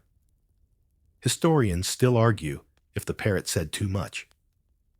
One Habsburg archduke kept a lion in the gardens, not caged, chained. He believed it showed courage to walk past it every morning. His valet later described having to drag his grace away by the ankles after one close call. The lion was eventually given to a monastery. Yes, a monastery. Monks named it Gregory. And it wasn't just exotic animals. There were obsessions with the absurd. At one Saxon court, a noblewoman bred rabbits with ribbons tied around their ears and swore they were divinely inspired messengers. When the king laughed, she sent one to his bedchamber, inside a box. It urinated on his speech notes. He sent her to a convent the next day. Palaces had entire wings dedicated to their beasts. The Escorial in Spain reportedly had underground tunnels where crocodiles were kept in heated basins. Crocodiles. One broke free during a thunderstorm and was discovered days later in the music room. The harpsichord was never the same. There's even a record of a Polish queen who commissioned armor for her horse, not just barding gold-plated, jewel-encrusted armor. For parades, mind you not battle. The horse fainted from the weight, twice. But behind the whimsy lay darker things. Some animals weren't pets, they were punishments.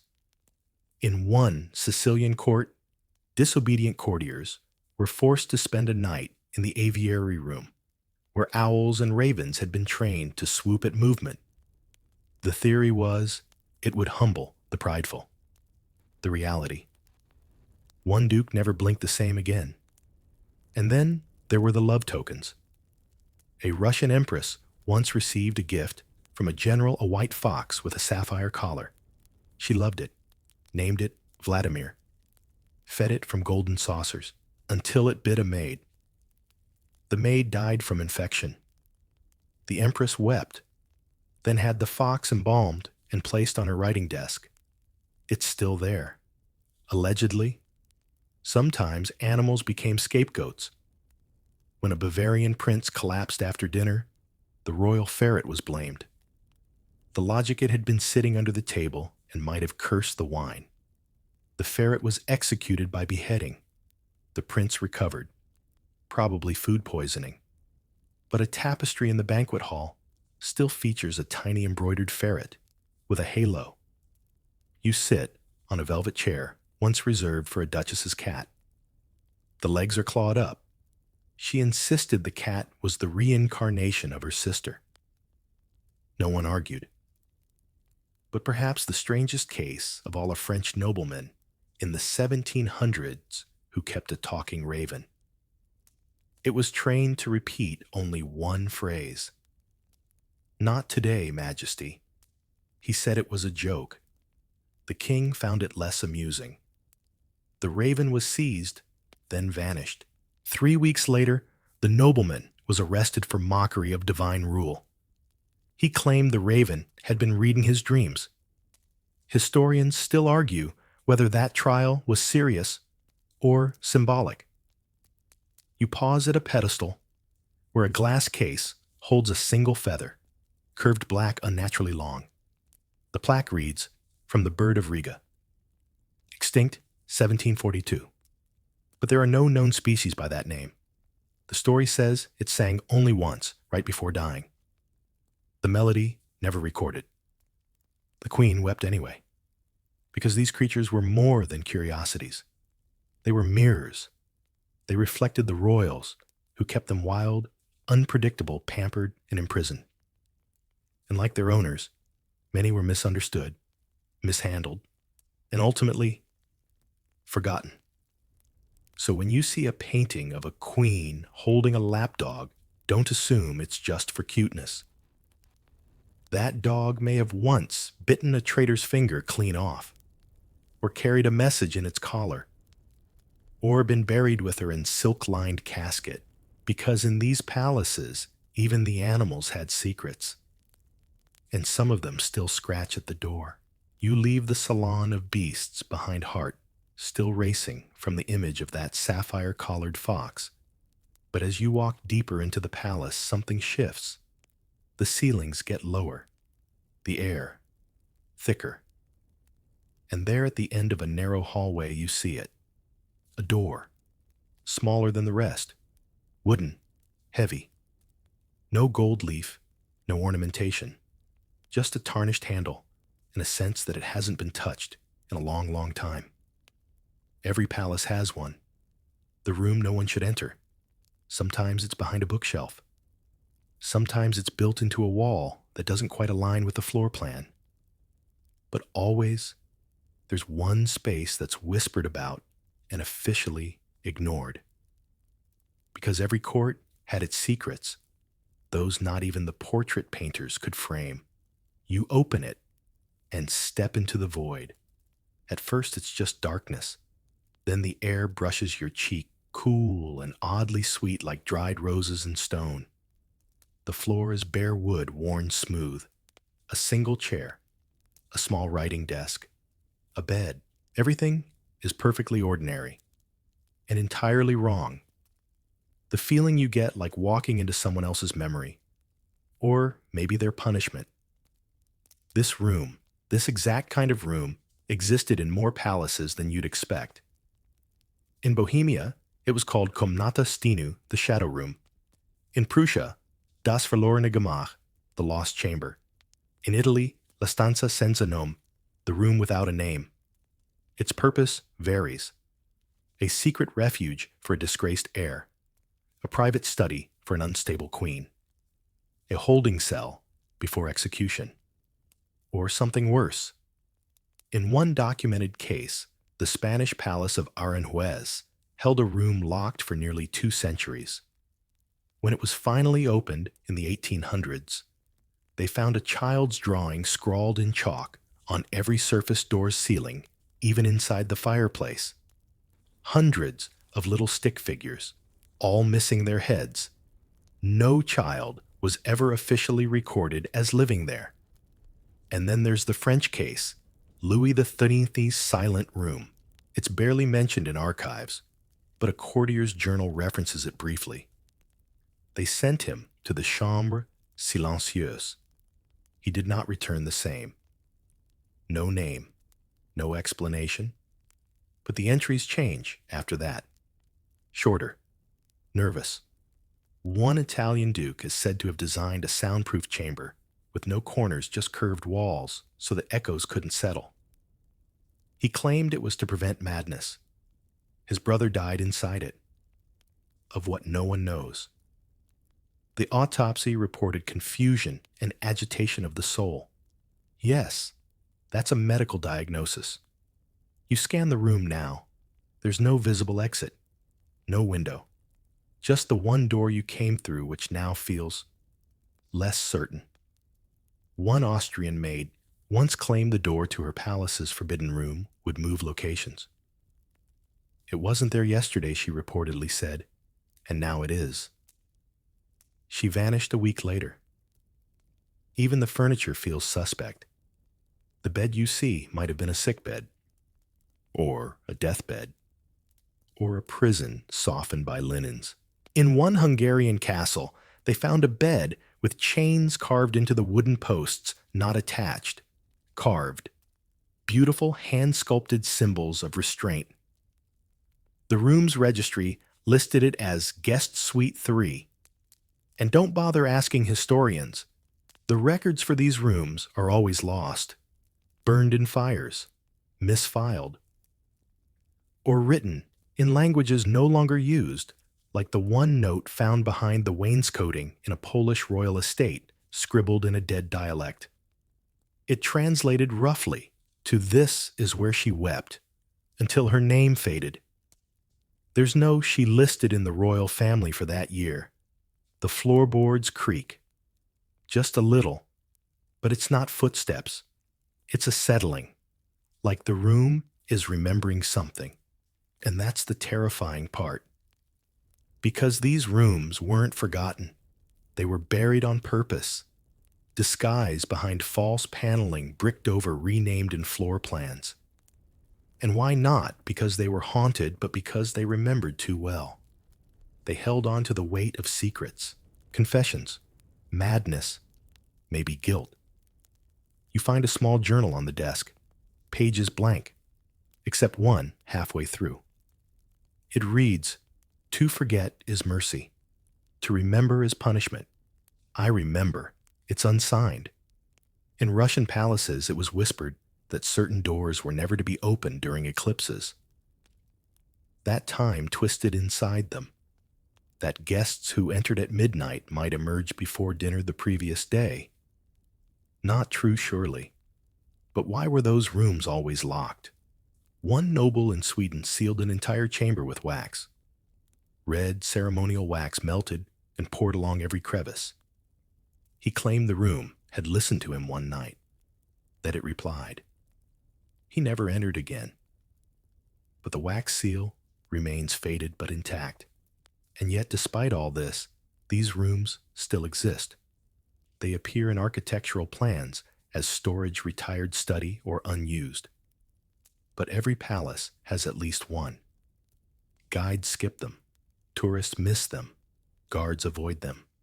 And the palace itself, it lets them be. You step back toward the door. Not hurried, but steady. The room doesn't pull you in. It doesn't need to. It knows you've seen it. That's enough. Because now you carry a piece of it with you.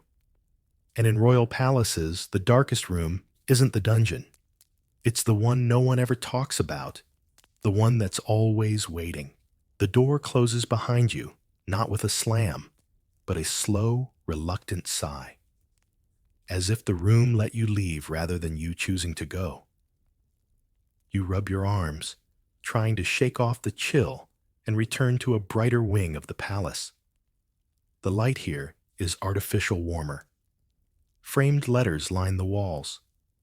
Ink-faded parchments under glass. Pens once dipped in secrets. Because now it's time to talk about the lifeblood of palace scandals, love letters, and blackmail. Romance in royal courts was never just about passion. It was currency. Dangerous, powerful, and entirely traceable, especially when it ended up in writing. From the 15th to the 19th century, palaces were practically paper mills of obsession. Love notes passed between floors, courtyards, even dinner plates. Servants slipped letters into gloves. Maids tied notes to garters. And the bravest fools mostly slipped them under royal pillows. Some were poetry. Some were confessions. Others were coded threats wrapped in lace.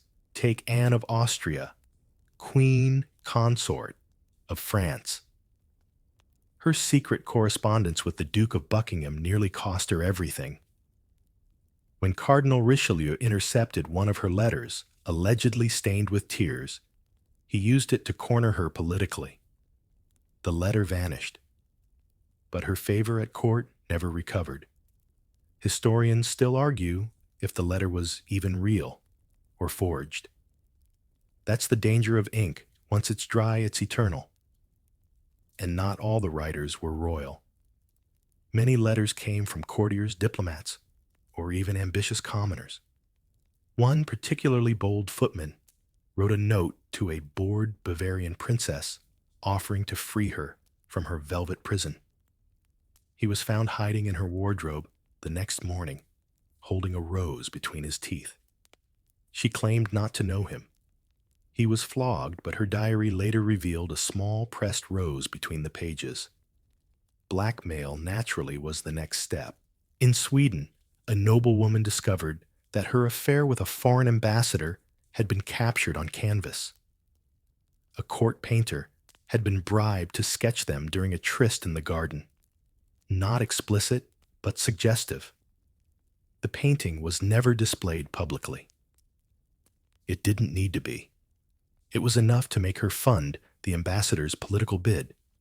Twice. In Austria, a bishop received unsigned letters suggesting knowledge of his missteps with the choir master. Enclosed one of his gloves, still damp with incense. He resigned within a week. The palace declared it a spiritual sabbatical. And then there's the infamous mirror note affair at a German court where a message was written backward, only legible when held to a mirror. It read, "She knows about the midnight walk. Silence or ruin." The mirror itself was shattered the next day. 3 people left court without notice. Some messages didn't even need words. One queen in Naples used to place a white feather on a suitor's pillow if he was welcome, and a black ribbon if he was not. No notes, just silent visual decisions. She stopped the practice after a black ribbon was returned with a note that read, "Try again." The man was never identified, but the queen began sleeping in the library. Even fingerprints became part of the game. In several palaces, scholars have found traces of perfume on old letters, lavender, myrrh, citrus blossom. Each scent a signature. Some letters contained clipped hair, others crushed petals. One Spanish king's love notes were sealed with wax that bore no crest, only a thumbprint. One that matched no member of the court. The identity of the sender never discovered. But the king was known to spend long hours in his greenhouse, afterward waiting for visitors who never came.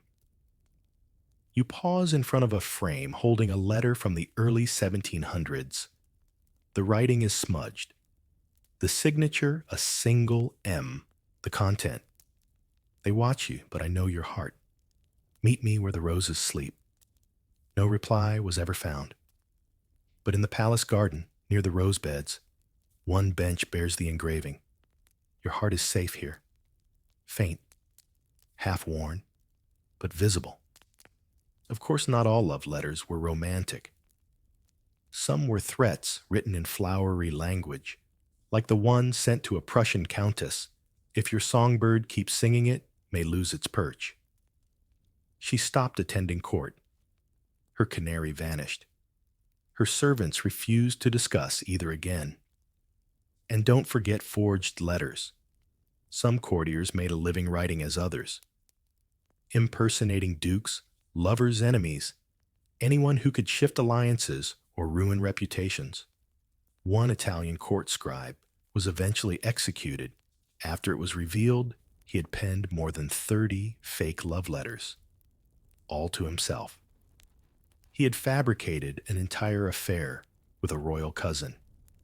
His motive, loneliness, according to his confession. The confession, of course, was also written by him. Today, many of these letters sit in archives classified as personal miscellany. Their ink has faded, but their power hasn't. Some remain sealed, deemed too delicate to open. One letter in the Danish Royal Archive is wrapped in 6 layers of linen with a warning, "Read only in the absence of innocence." No one knows what's inside, or who dares to look. You take a final glance around the gallery. So much silence. So much that once pulsed with emotion, trembling hands, stolen glances, aching wrist. Because in these palaces, love was never just love. It was leverage. It was danger. It was written in cursive and sealed in blood. You continue down the corridor, but this time the air feels lighter, oddly perfumed with rose water and citrus powder. You catch a glimpse of color ahead. Silk, ribbons, powder blue brocade hanging beside crimson velvet. You've arrived in one of the palace's more peculiar chambers. This was once a dressing room, but not just any dressing room. It belonged to the prince who wore rouge. Because sometimes in the velvet-draped world of royal palaces, identity was as flexible as a corset string and twice as tightly laced.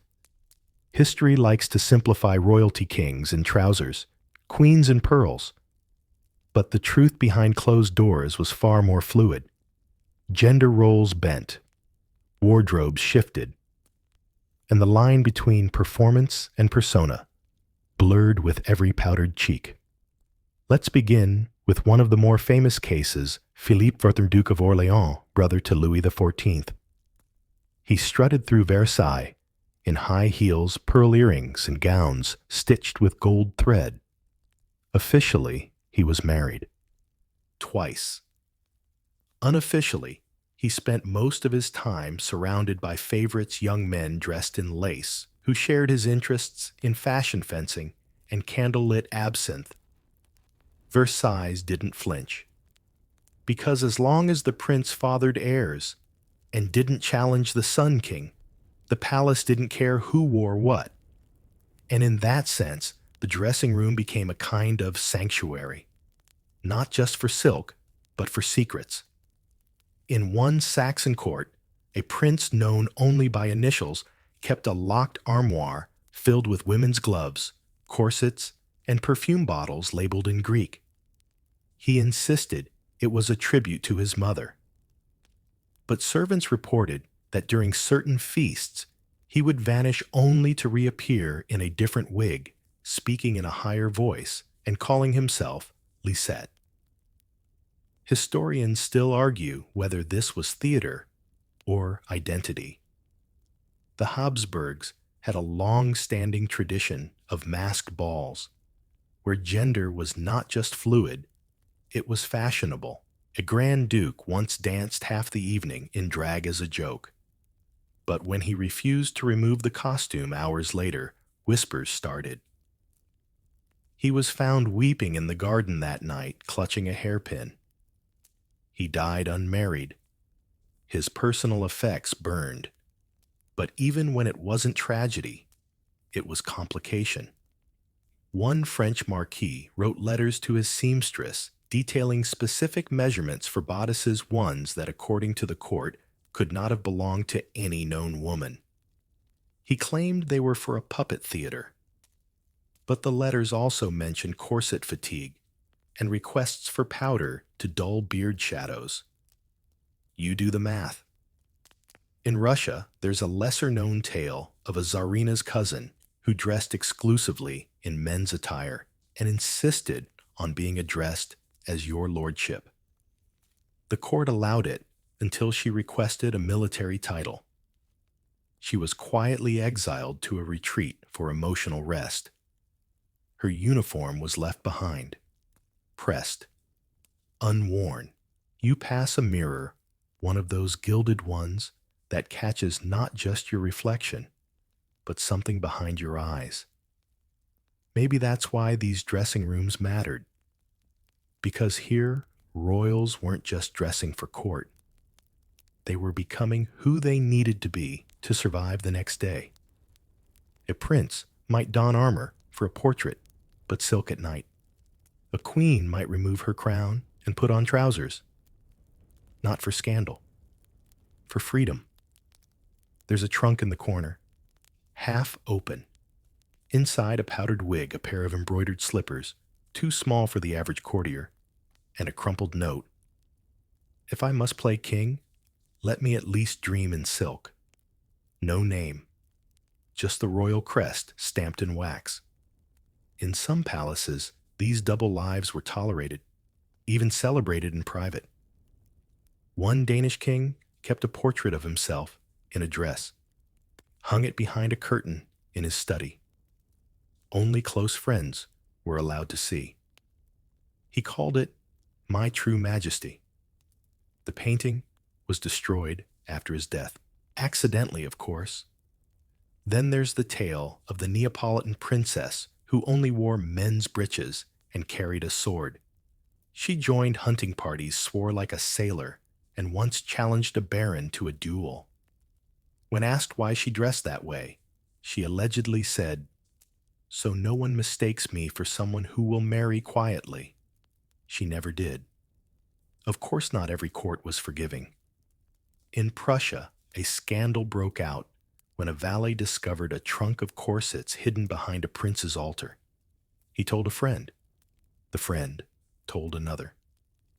By the time the rumor reached the throne, the prince had fled. No charges were made, but the chapel was remodeled. The trunk disappeared. Sometimes these dressing habits weren't about identity. They were armor. A prince who felt powerless in council might feel free in a ball gown. A queen denied political voice might command a room when dressed as a soldier. Clothing wasn't frivolous. It was transformation, escape, protest, and, in the royal courts, where appearance was everything that made fashion the most dangerous weapon of all. You turned to leave the chamber, passing a final mannequin in the corner, draped in half a gown, half a military coat. No plaque, no context, just an outfit that never walked the halls officially, but may have danced in secret. Because in these palaces, identity didn't always fit the portrait frame. But behind dressing room doors, truth wore whatever it pleased. You leave the dressing room, a final swish of silk echoing behind you, and descend a narrow staircase that spirals deep below the palace's polished world. The air grows colder, heavier, and each step takes you farther from chandeliers and velvet. Down here the marble stops, the stone begins, and the gold turns to rust. Welcome to the underbelly, where the screams were real and the punishment personal. Because beneath nearly every royal palace was a dungeon not always in name, but certainly in function. Torture chambers, interrogation cells, private prisons. Spaces carved out of the earth to deal with problems that could not be solved with diplomacy or poison. Let's be clear, these places weren't just for enemies of the crown. Sometimes they were used for family. Start with the Tower of London.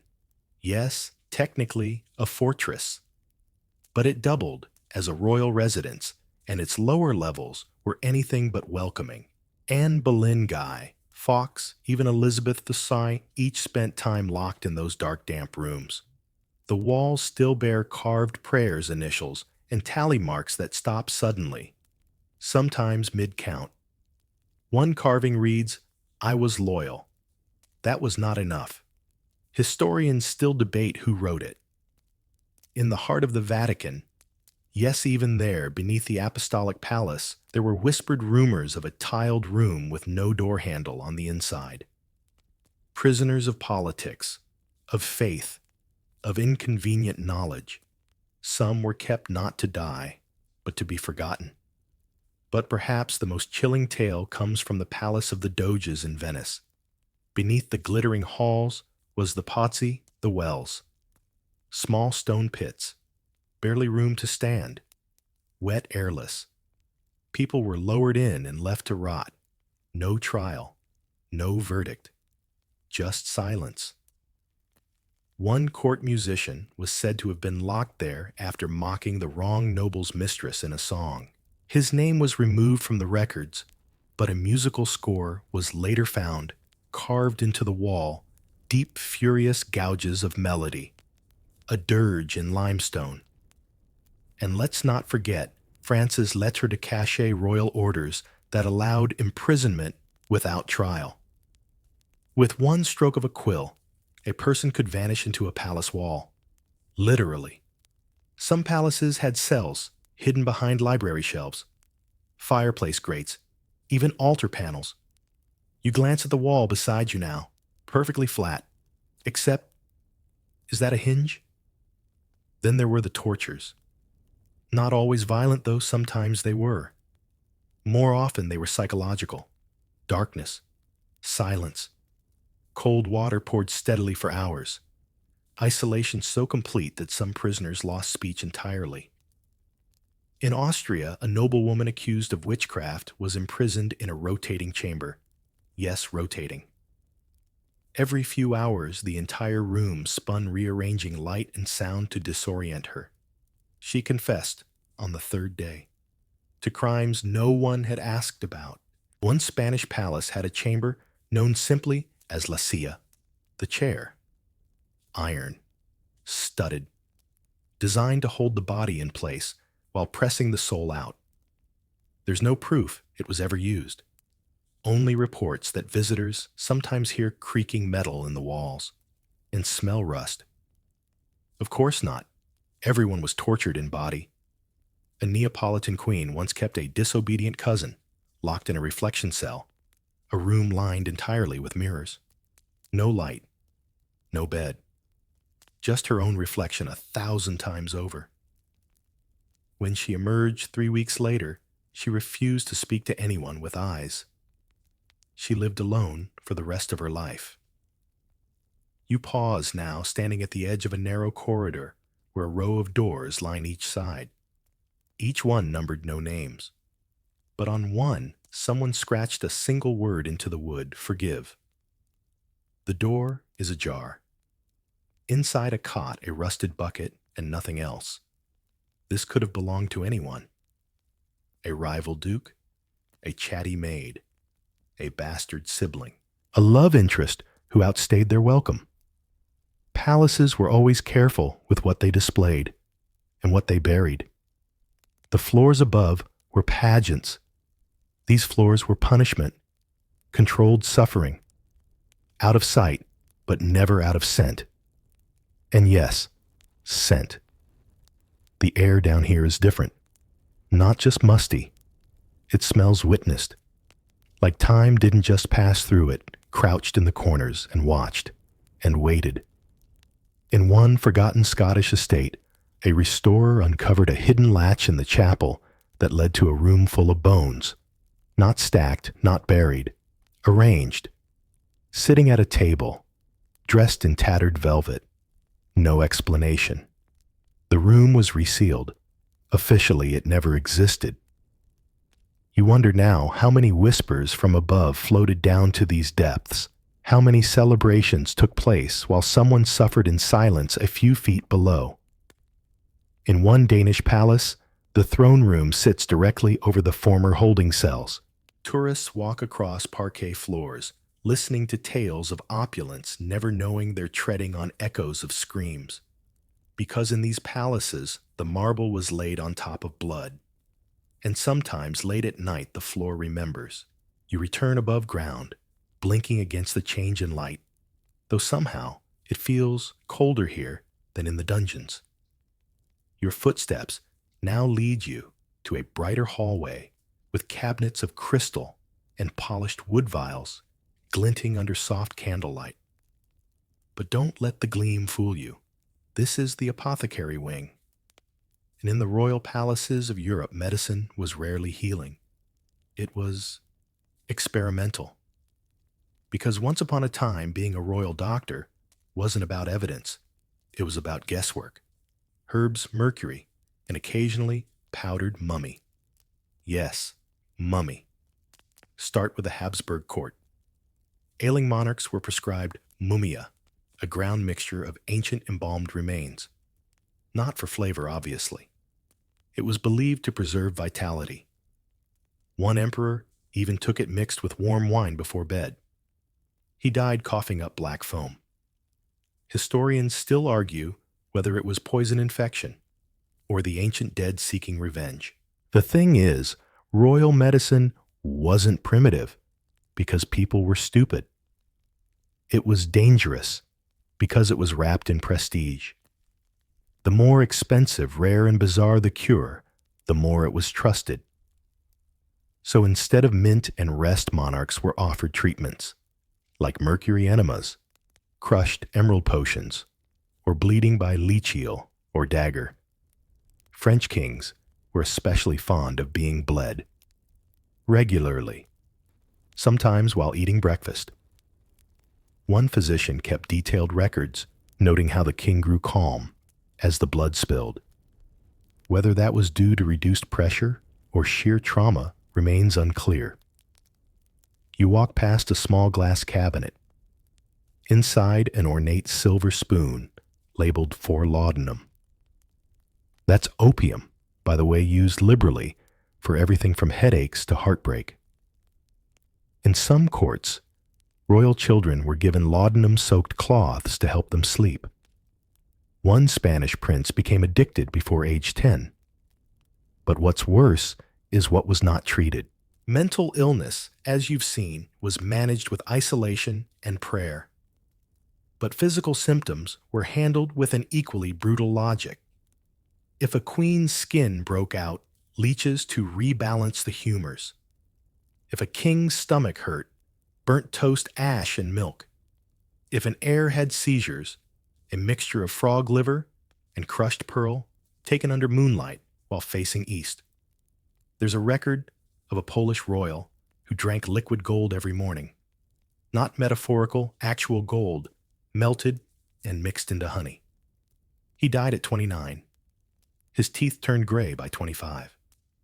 One physician, to the Danish court, was known to test new treatments on animals, then staff, then, if no one died, on the monarch. The reverse sometimes happened. You pass a jar labeled simply basilisk root, not a real plant, of course, but the idea of it was potent.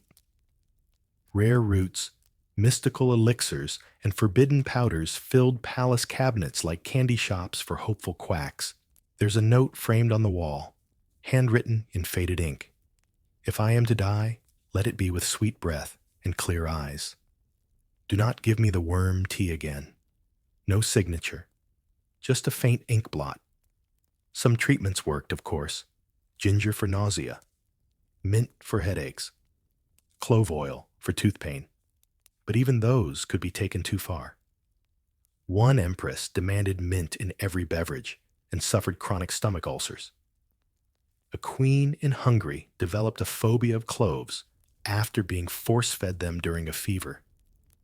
She reportedly bit a courtier who brought them too close.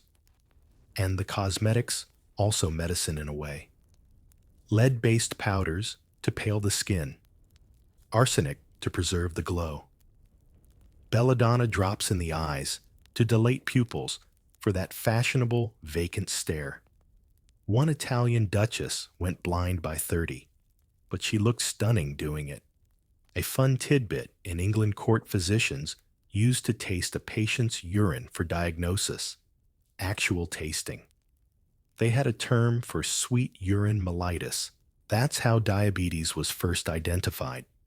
Useful, sure, but also deeply unsettling. And let's not forget the royal tooth doctors. Some were trained, many were not.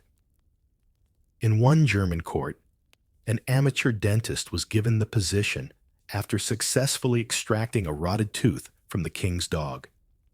His first human patient lost not just the tooth, but also part of his palate. The dentist was promoted for bold initiative. You pause before a small wooden box. Inside, wrapped in silk, a single brown vial, unlabeled, no smell, just a note. 3 drops only, no more, no less. That's either a warning or an invitation. In a palace, they're often the same. Medical mistakes were rarely admitted. If a monarch died under a physician's care, the cause was almost always listed as natural decline or the will of God. And the doctor, often reassigned to a cousin, or if unlucky, buried quietly beside the patient. With honors and silence, there's even a persistent rumor that one Russian czar was embalmed so aggressively that his body turned to stone. It now sits beneath the palace chapel upright, eyes open, watchful. No one confirms it, but no one has disproved it either. So as you exit the apothecary wing, you might feel lucky to live in a time of antiseptics and anesthesia. But part of you wonders, did they really believe all that would work? Or did they know and just keep swallowing anyway? Because in these palaces, the cure was often as deadly as the curse. You press onward, past corridors that no longer shimmer through a courtyard bathed in eerie calm. The torches have long since gone out here, and only moonlight spills across the cold stone tiles. But in the distance, laughter, music, the thrum of violin strings. Because even in times of dread, the palace danced.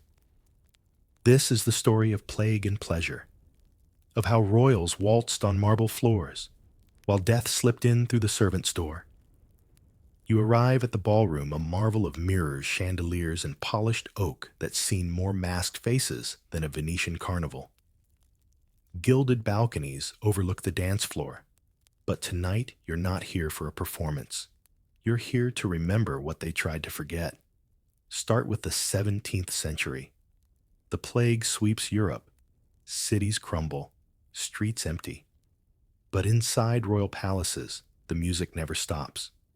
Because stopping would mean admitting fear. At the French court, Louis XIV threw a masked ball. The same week, an outbreak was confirmed in Paris. Guests wore brocade masks, not for fashion, but for protection. Perfumed gloves. Herbal pomanders strung around necks. One duchess allegedly stuffed garlic in her corset, just in case. Historians still argue whether the mask mandate was health advice or image control. Because image was everything. If the court looked frightened, the people panicked. So they danced, drank, flirted beneath crystal chandeliers. One ball at the Spanish Escorial even had a plague-themed costume. Guests came dressed as doctors, rats, and death itself. Someone brought a papier-mâché coffin. Hilarious. Until a chamberlain collapsed mid-dance. He never got back up. And the palace, it was quarantined. For 3 months. But the dancing didn't stop. Music was constant. Food was plentiful. Seclusion feasts were arranged. Dinners held behind locked gates with performers brought in through tunnels and guests sworn to secrecy. If you coughed into your goblet. If you looked pale, you powdered more.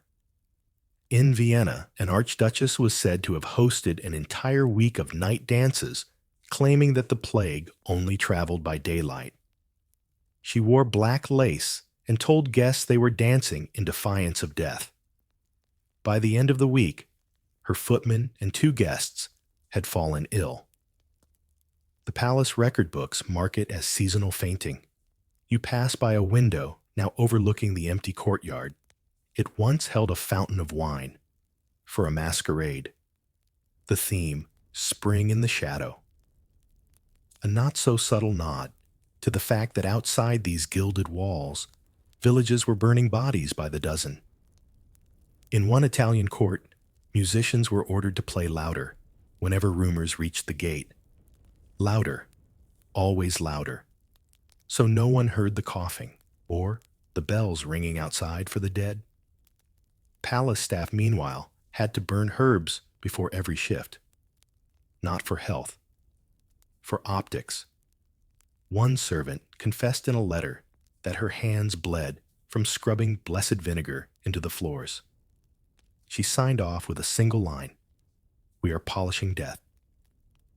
And yet not all measures were useless. Some royals employed taste testers, not just for poison, but for plague symptoms. If the tester felt feverish after soup, it was swapped out. If they collapsed, the dish was retired. The tester, not mentioned again. A lesser-known queen of Bavaria developed a ritual of walking the ballroom with a torch at midnight, claiming the flame would burn away sickness. No one contradicted her. But when her silk gown caught fire, and she refused help believing it was purification, she died smiling. Charred but serene. That story is carved into a fireplace mantel in the same ballroom. You'll miss it if you blink. But it's there. In Russia, Tsarist palaces hosted winter feasts during outbreaks under the belief that the cold purified the air.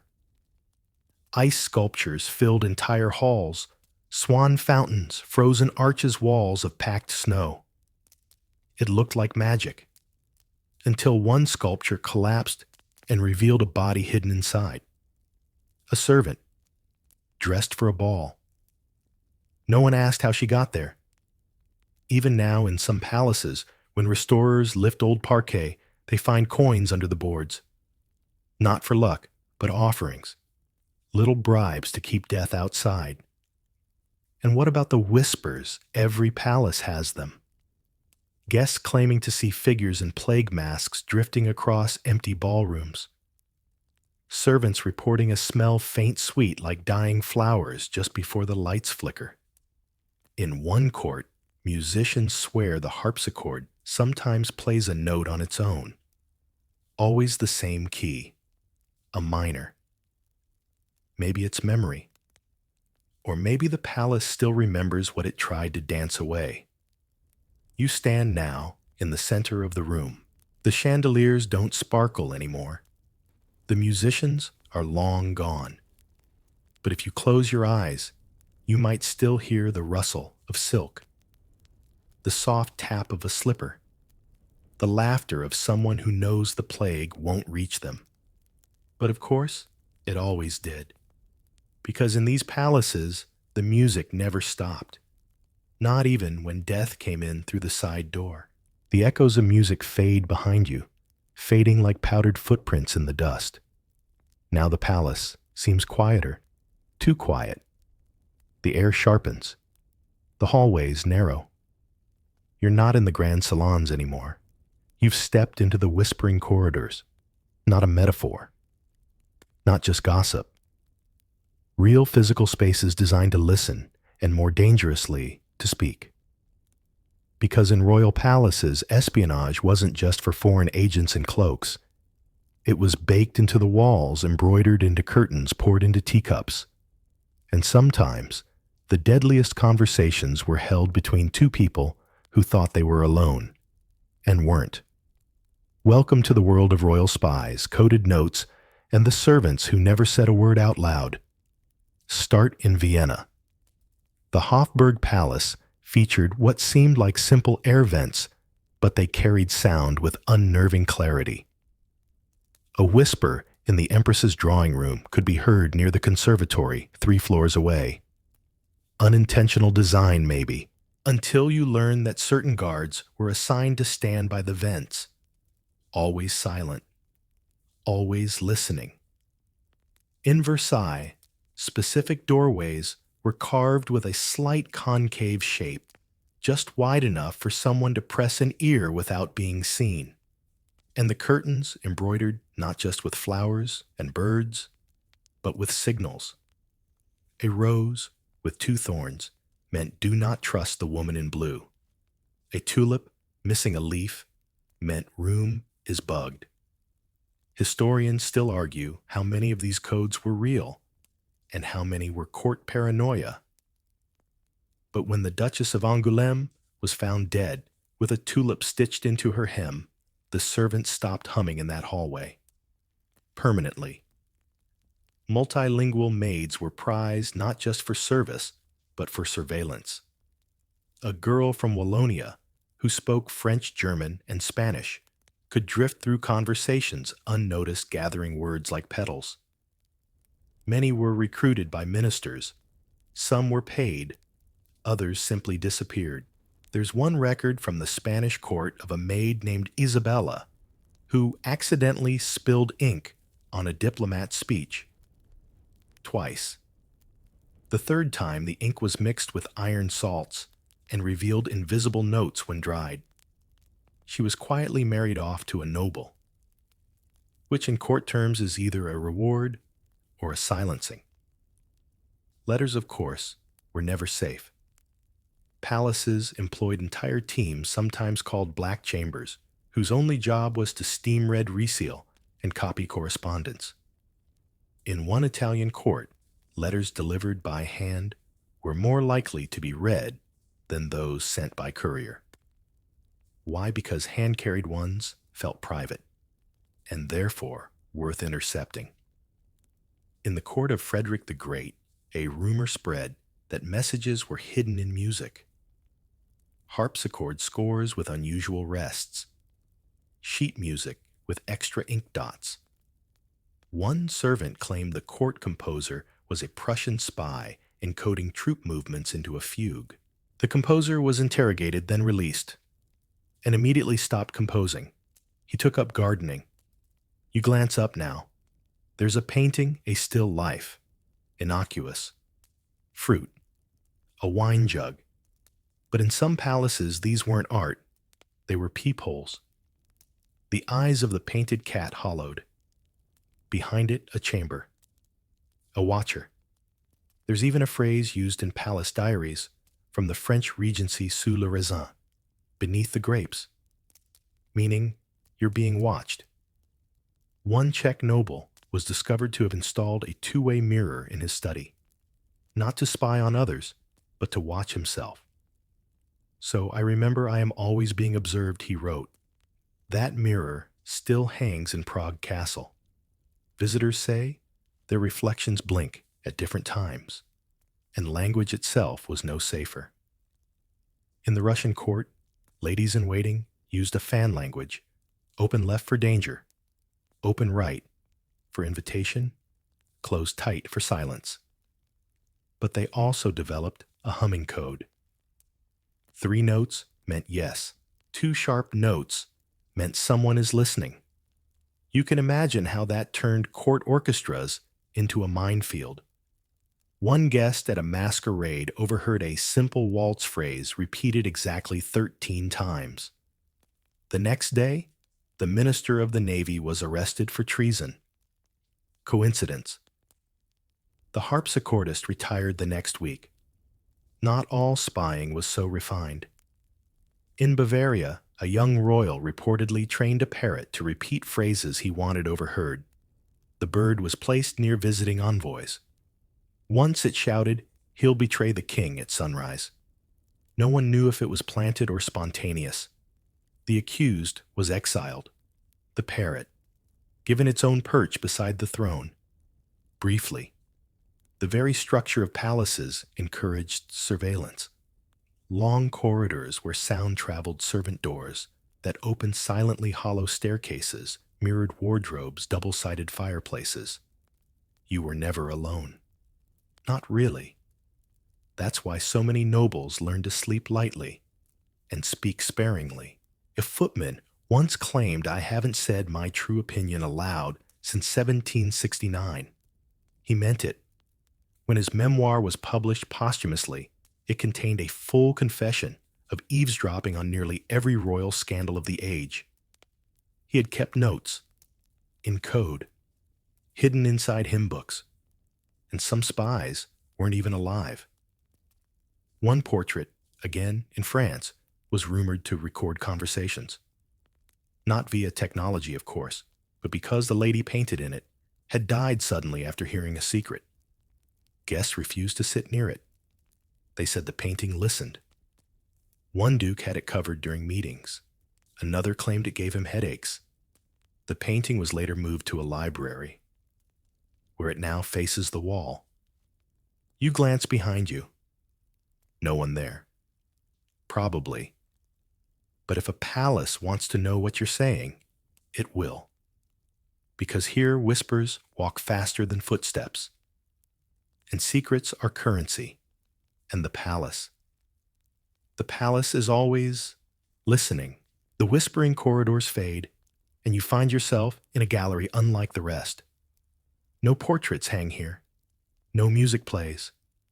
The walls are bare, quiet, clean in that overly suspicious way, as if they've been scrubbed too hard for too long. And at the center of it all, a cradle. An ornate thing carved from mahogany lined with silk, now turned to shadowed ivory. But there's no nameplate, no royal crest.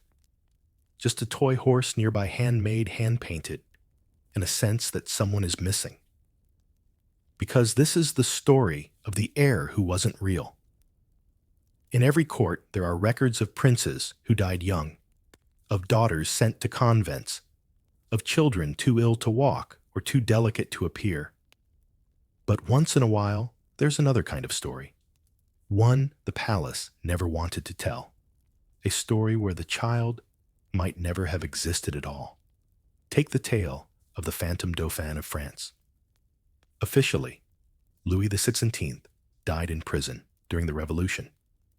A tragic end to a young life, but rumors began almost immediately he had escaped, or been replaced, or most curiously, never been in that cell to begin with. Several claimants emerged decades later, each with a similar mole, a matching lock of hair, none fully proven. But one diary entry from a loyalist servant read, "The boy they weep for was not the one they crowned." And that phrase echoes in more than one palace. In Austria, whispers spoke of a second son born in secret, hidden from the press, and even from certain members of the court. One too weak to survive, perhaps, or too different. When he died, a cousin was quietly inserted into the role. The official baby photos were destroyed in a fire. Convenient.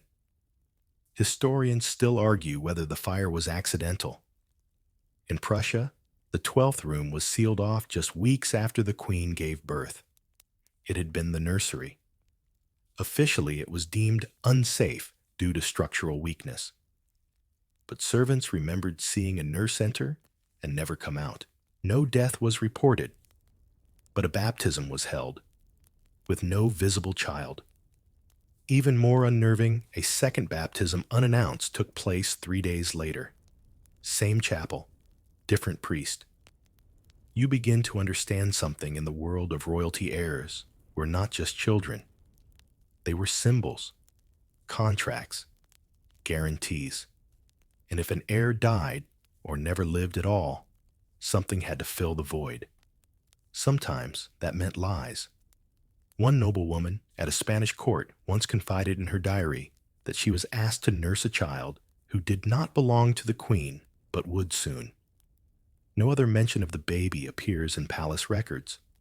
But years later, that child was crowned. Coincidence? Then there's the silent cradle of a Scandinavian palace, never used, yet kept clean, rocked even.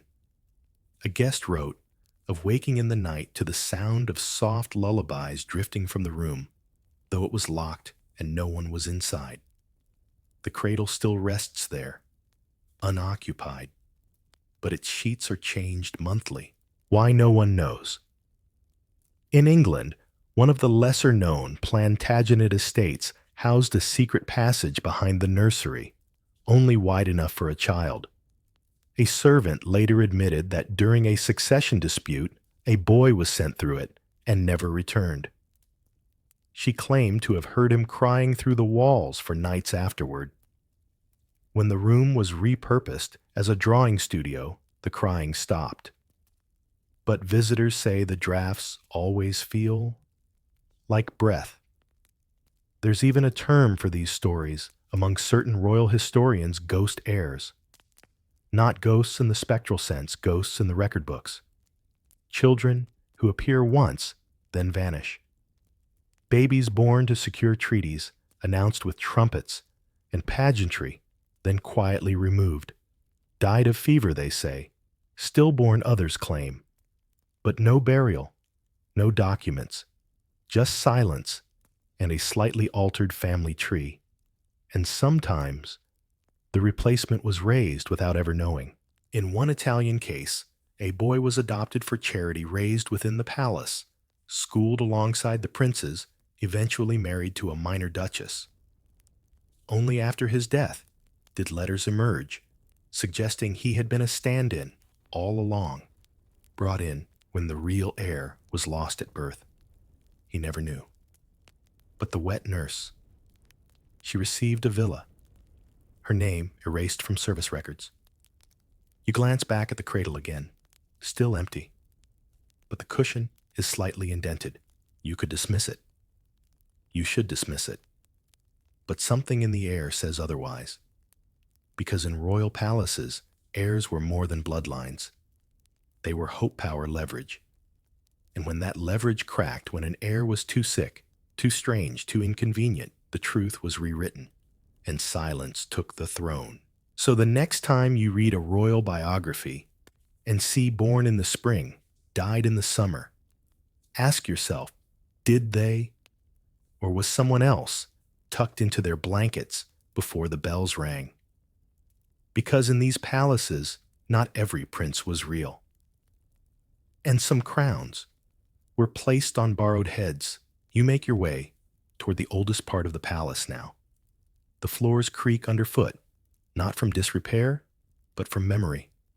The walls are stripped of decoration, no tapestries, no portraits, just stone, just silence, and dust. So much dust. But it's not the kind that simply gathers from time. This dust clings. It settles into the cracks of things unsaid, unkept, unknown. Because even now, centuries later, the palace refuses to let its stories rest. This is where the dust refuses to settle. In every corner of this place, restoration crews have unearthed secrets. Beneath floorboards, behind false panels, tucked into chimneys and bedposts and curtain hems. Things meant to be forgotten. Things that had no business surviving this long. Like the wax cylinder found under the chapel altar in a French chateau. It contained the whispered prayer of a dying queen, recorded not by machine, but transcribed by a terrified monk. The note read, "I leave this to the walls. May they tell the truth when men do not." Or the stash of letters found inside the armrest of a Bavarian throne, never sent, never signed, all addressed to my shadow. Some believe they were written by a king slowly succumbing to madness. Others say they were forged as part of a coup. All we know is the armrest was nailed shut with gold screws. In Austria, a painter restoring a ceiling fresco fell through rotten plaster and discovered an entire attic room, hidden, dustless, empty but for a single broken violin, and the word "stay" scratched into the floorboards. The room was sealed again, quietly. And in one Portuguese palace, a child's shoe was found inside a wall. Just one, perfectly preserved. No matching shoe, no explanation. The practice of hiding shoes in walls was once a superstition to trap evil spirits. But whose child was sacrificed for safety? Historians still argue whether it was ritual or punishment.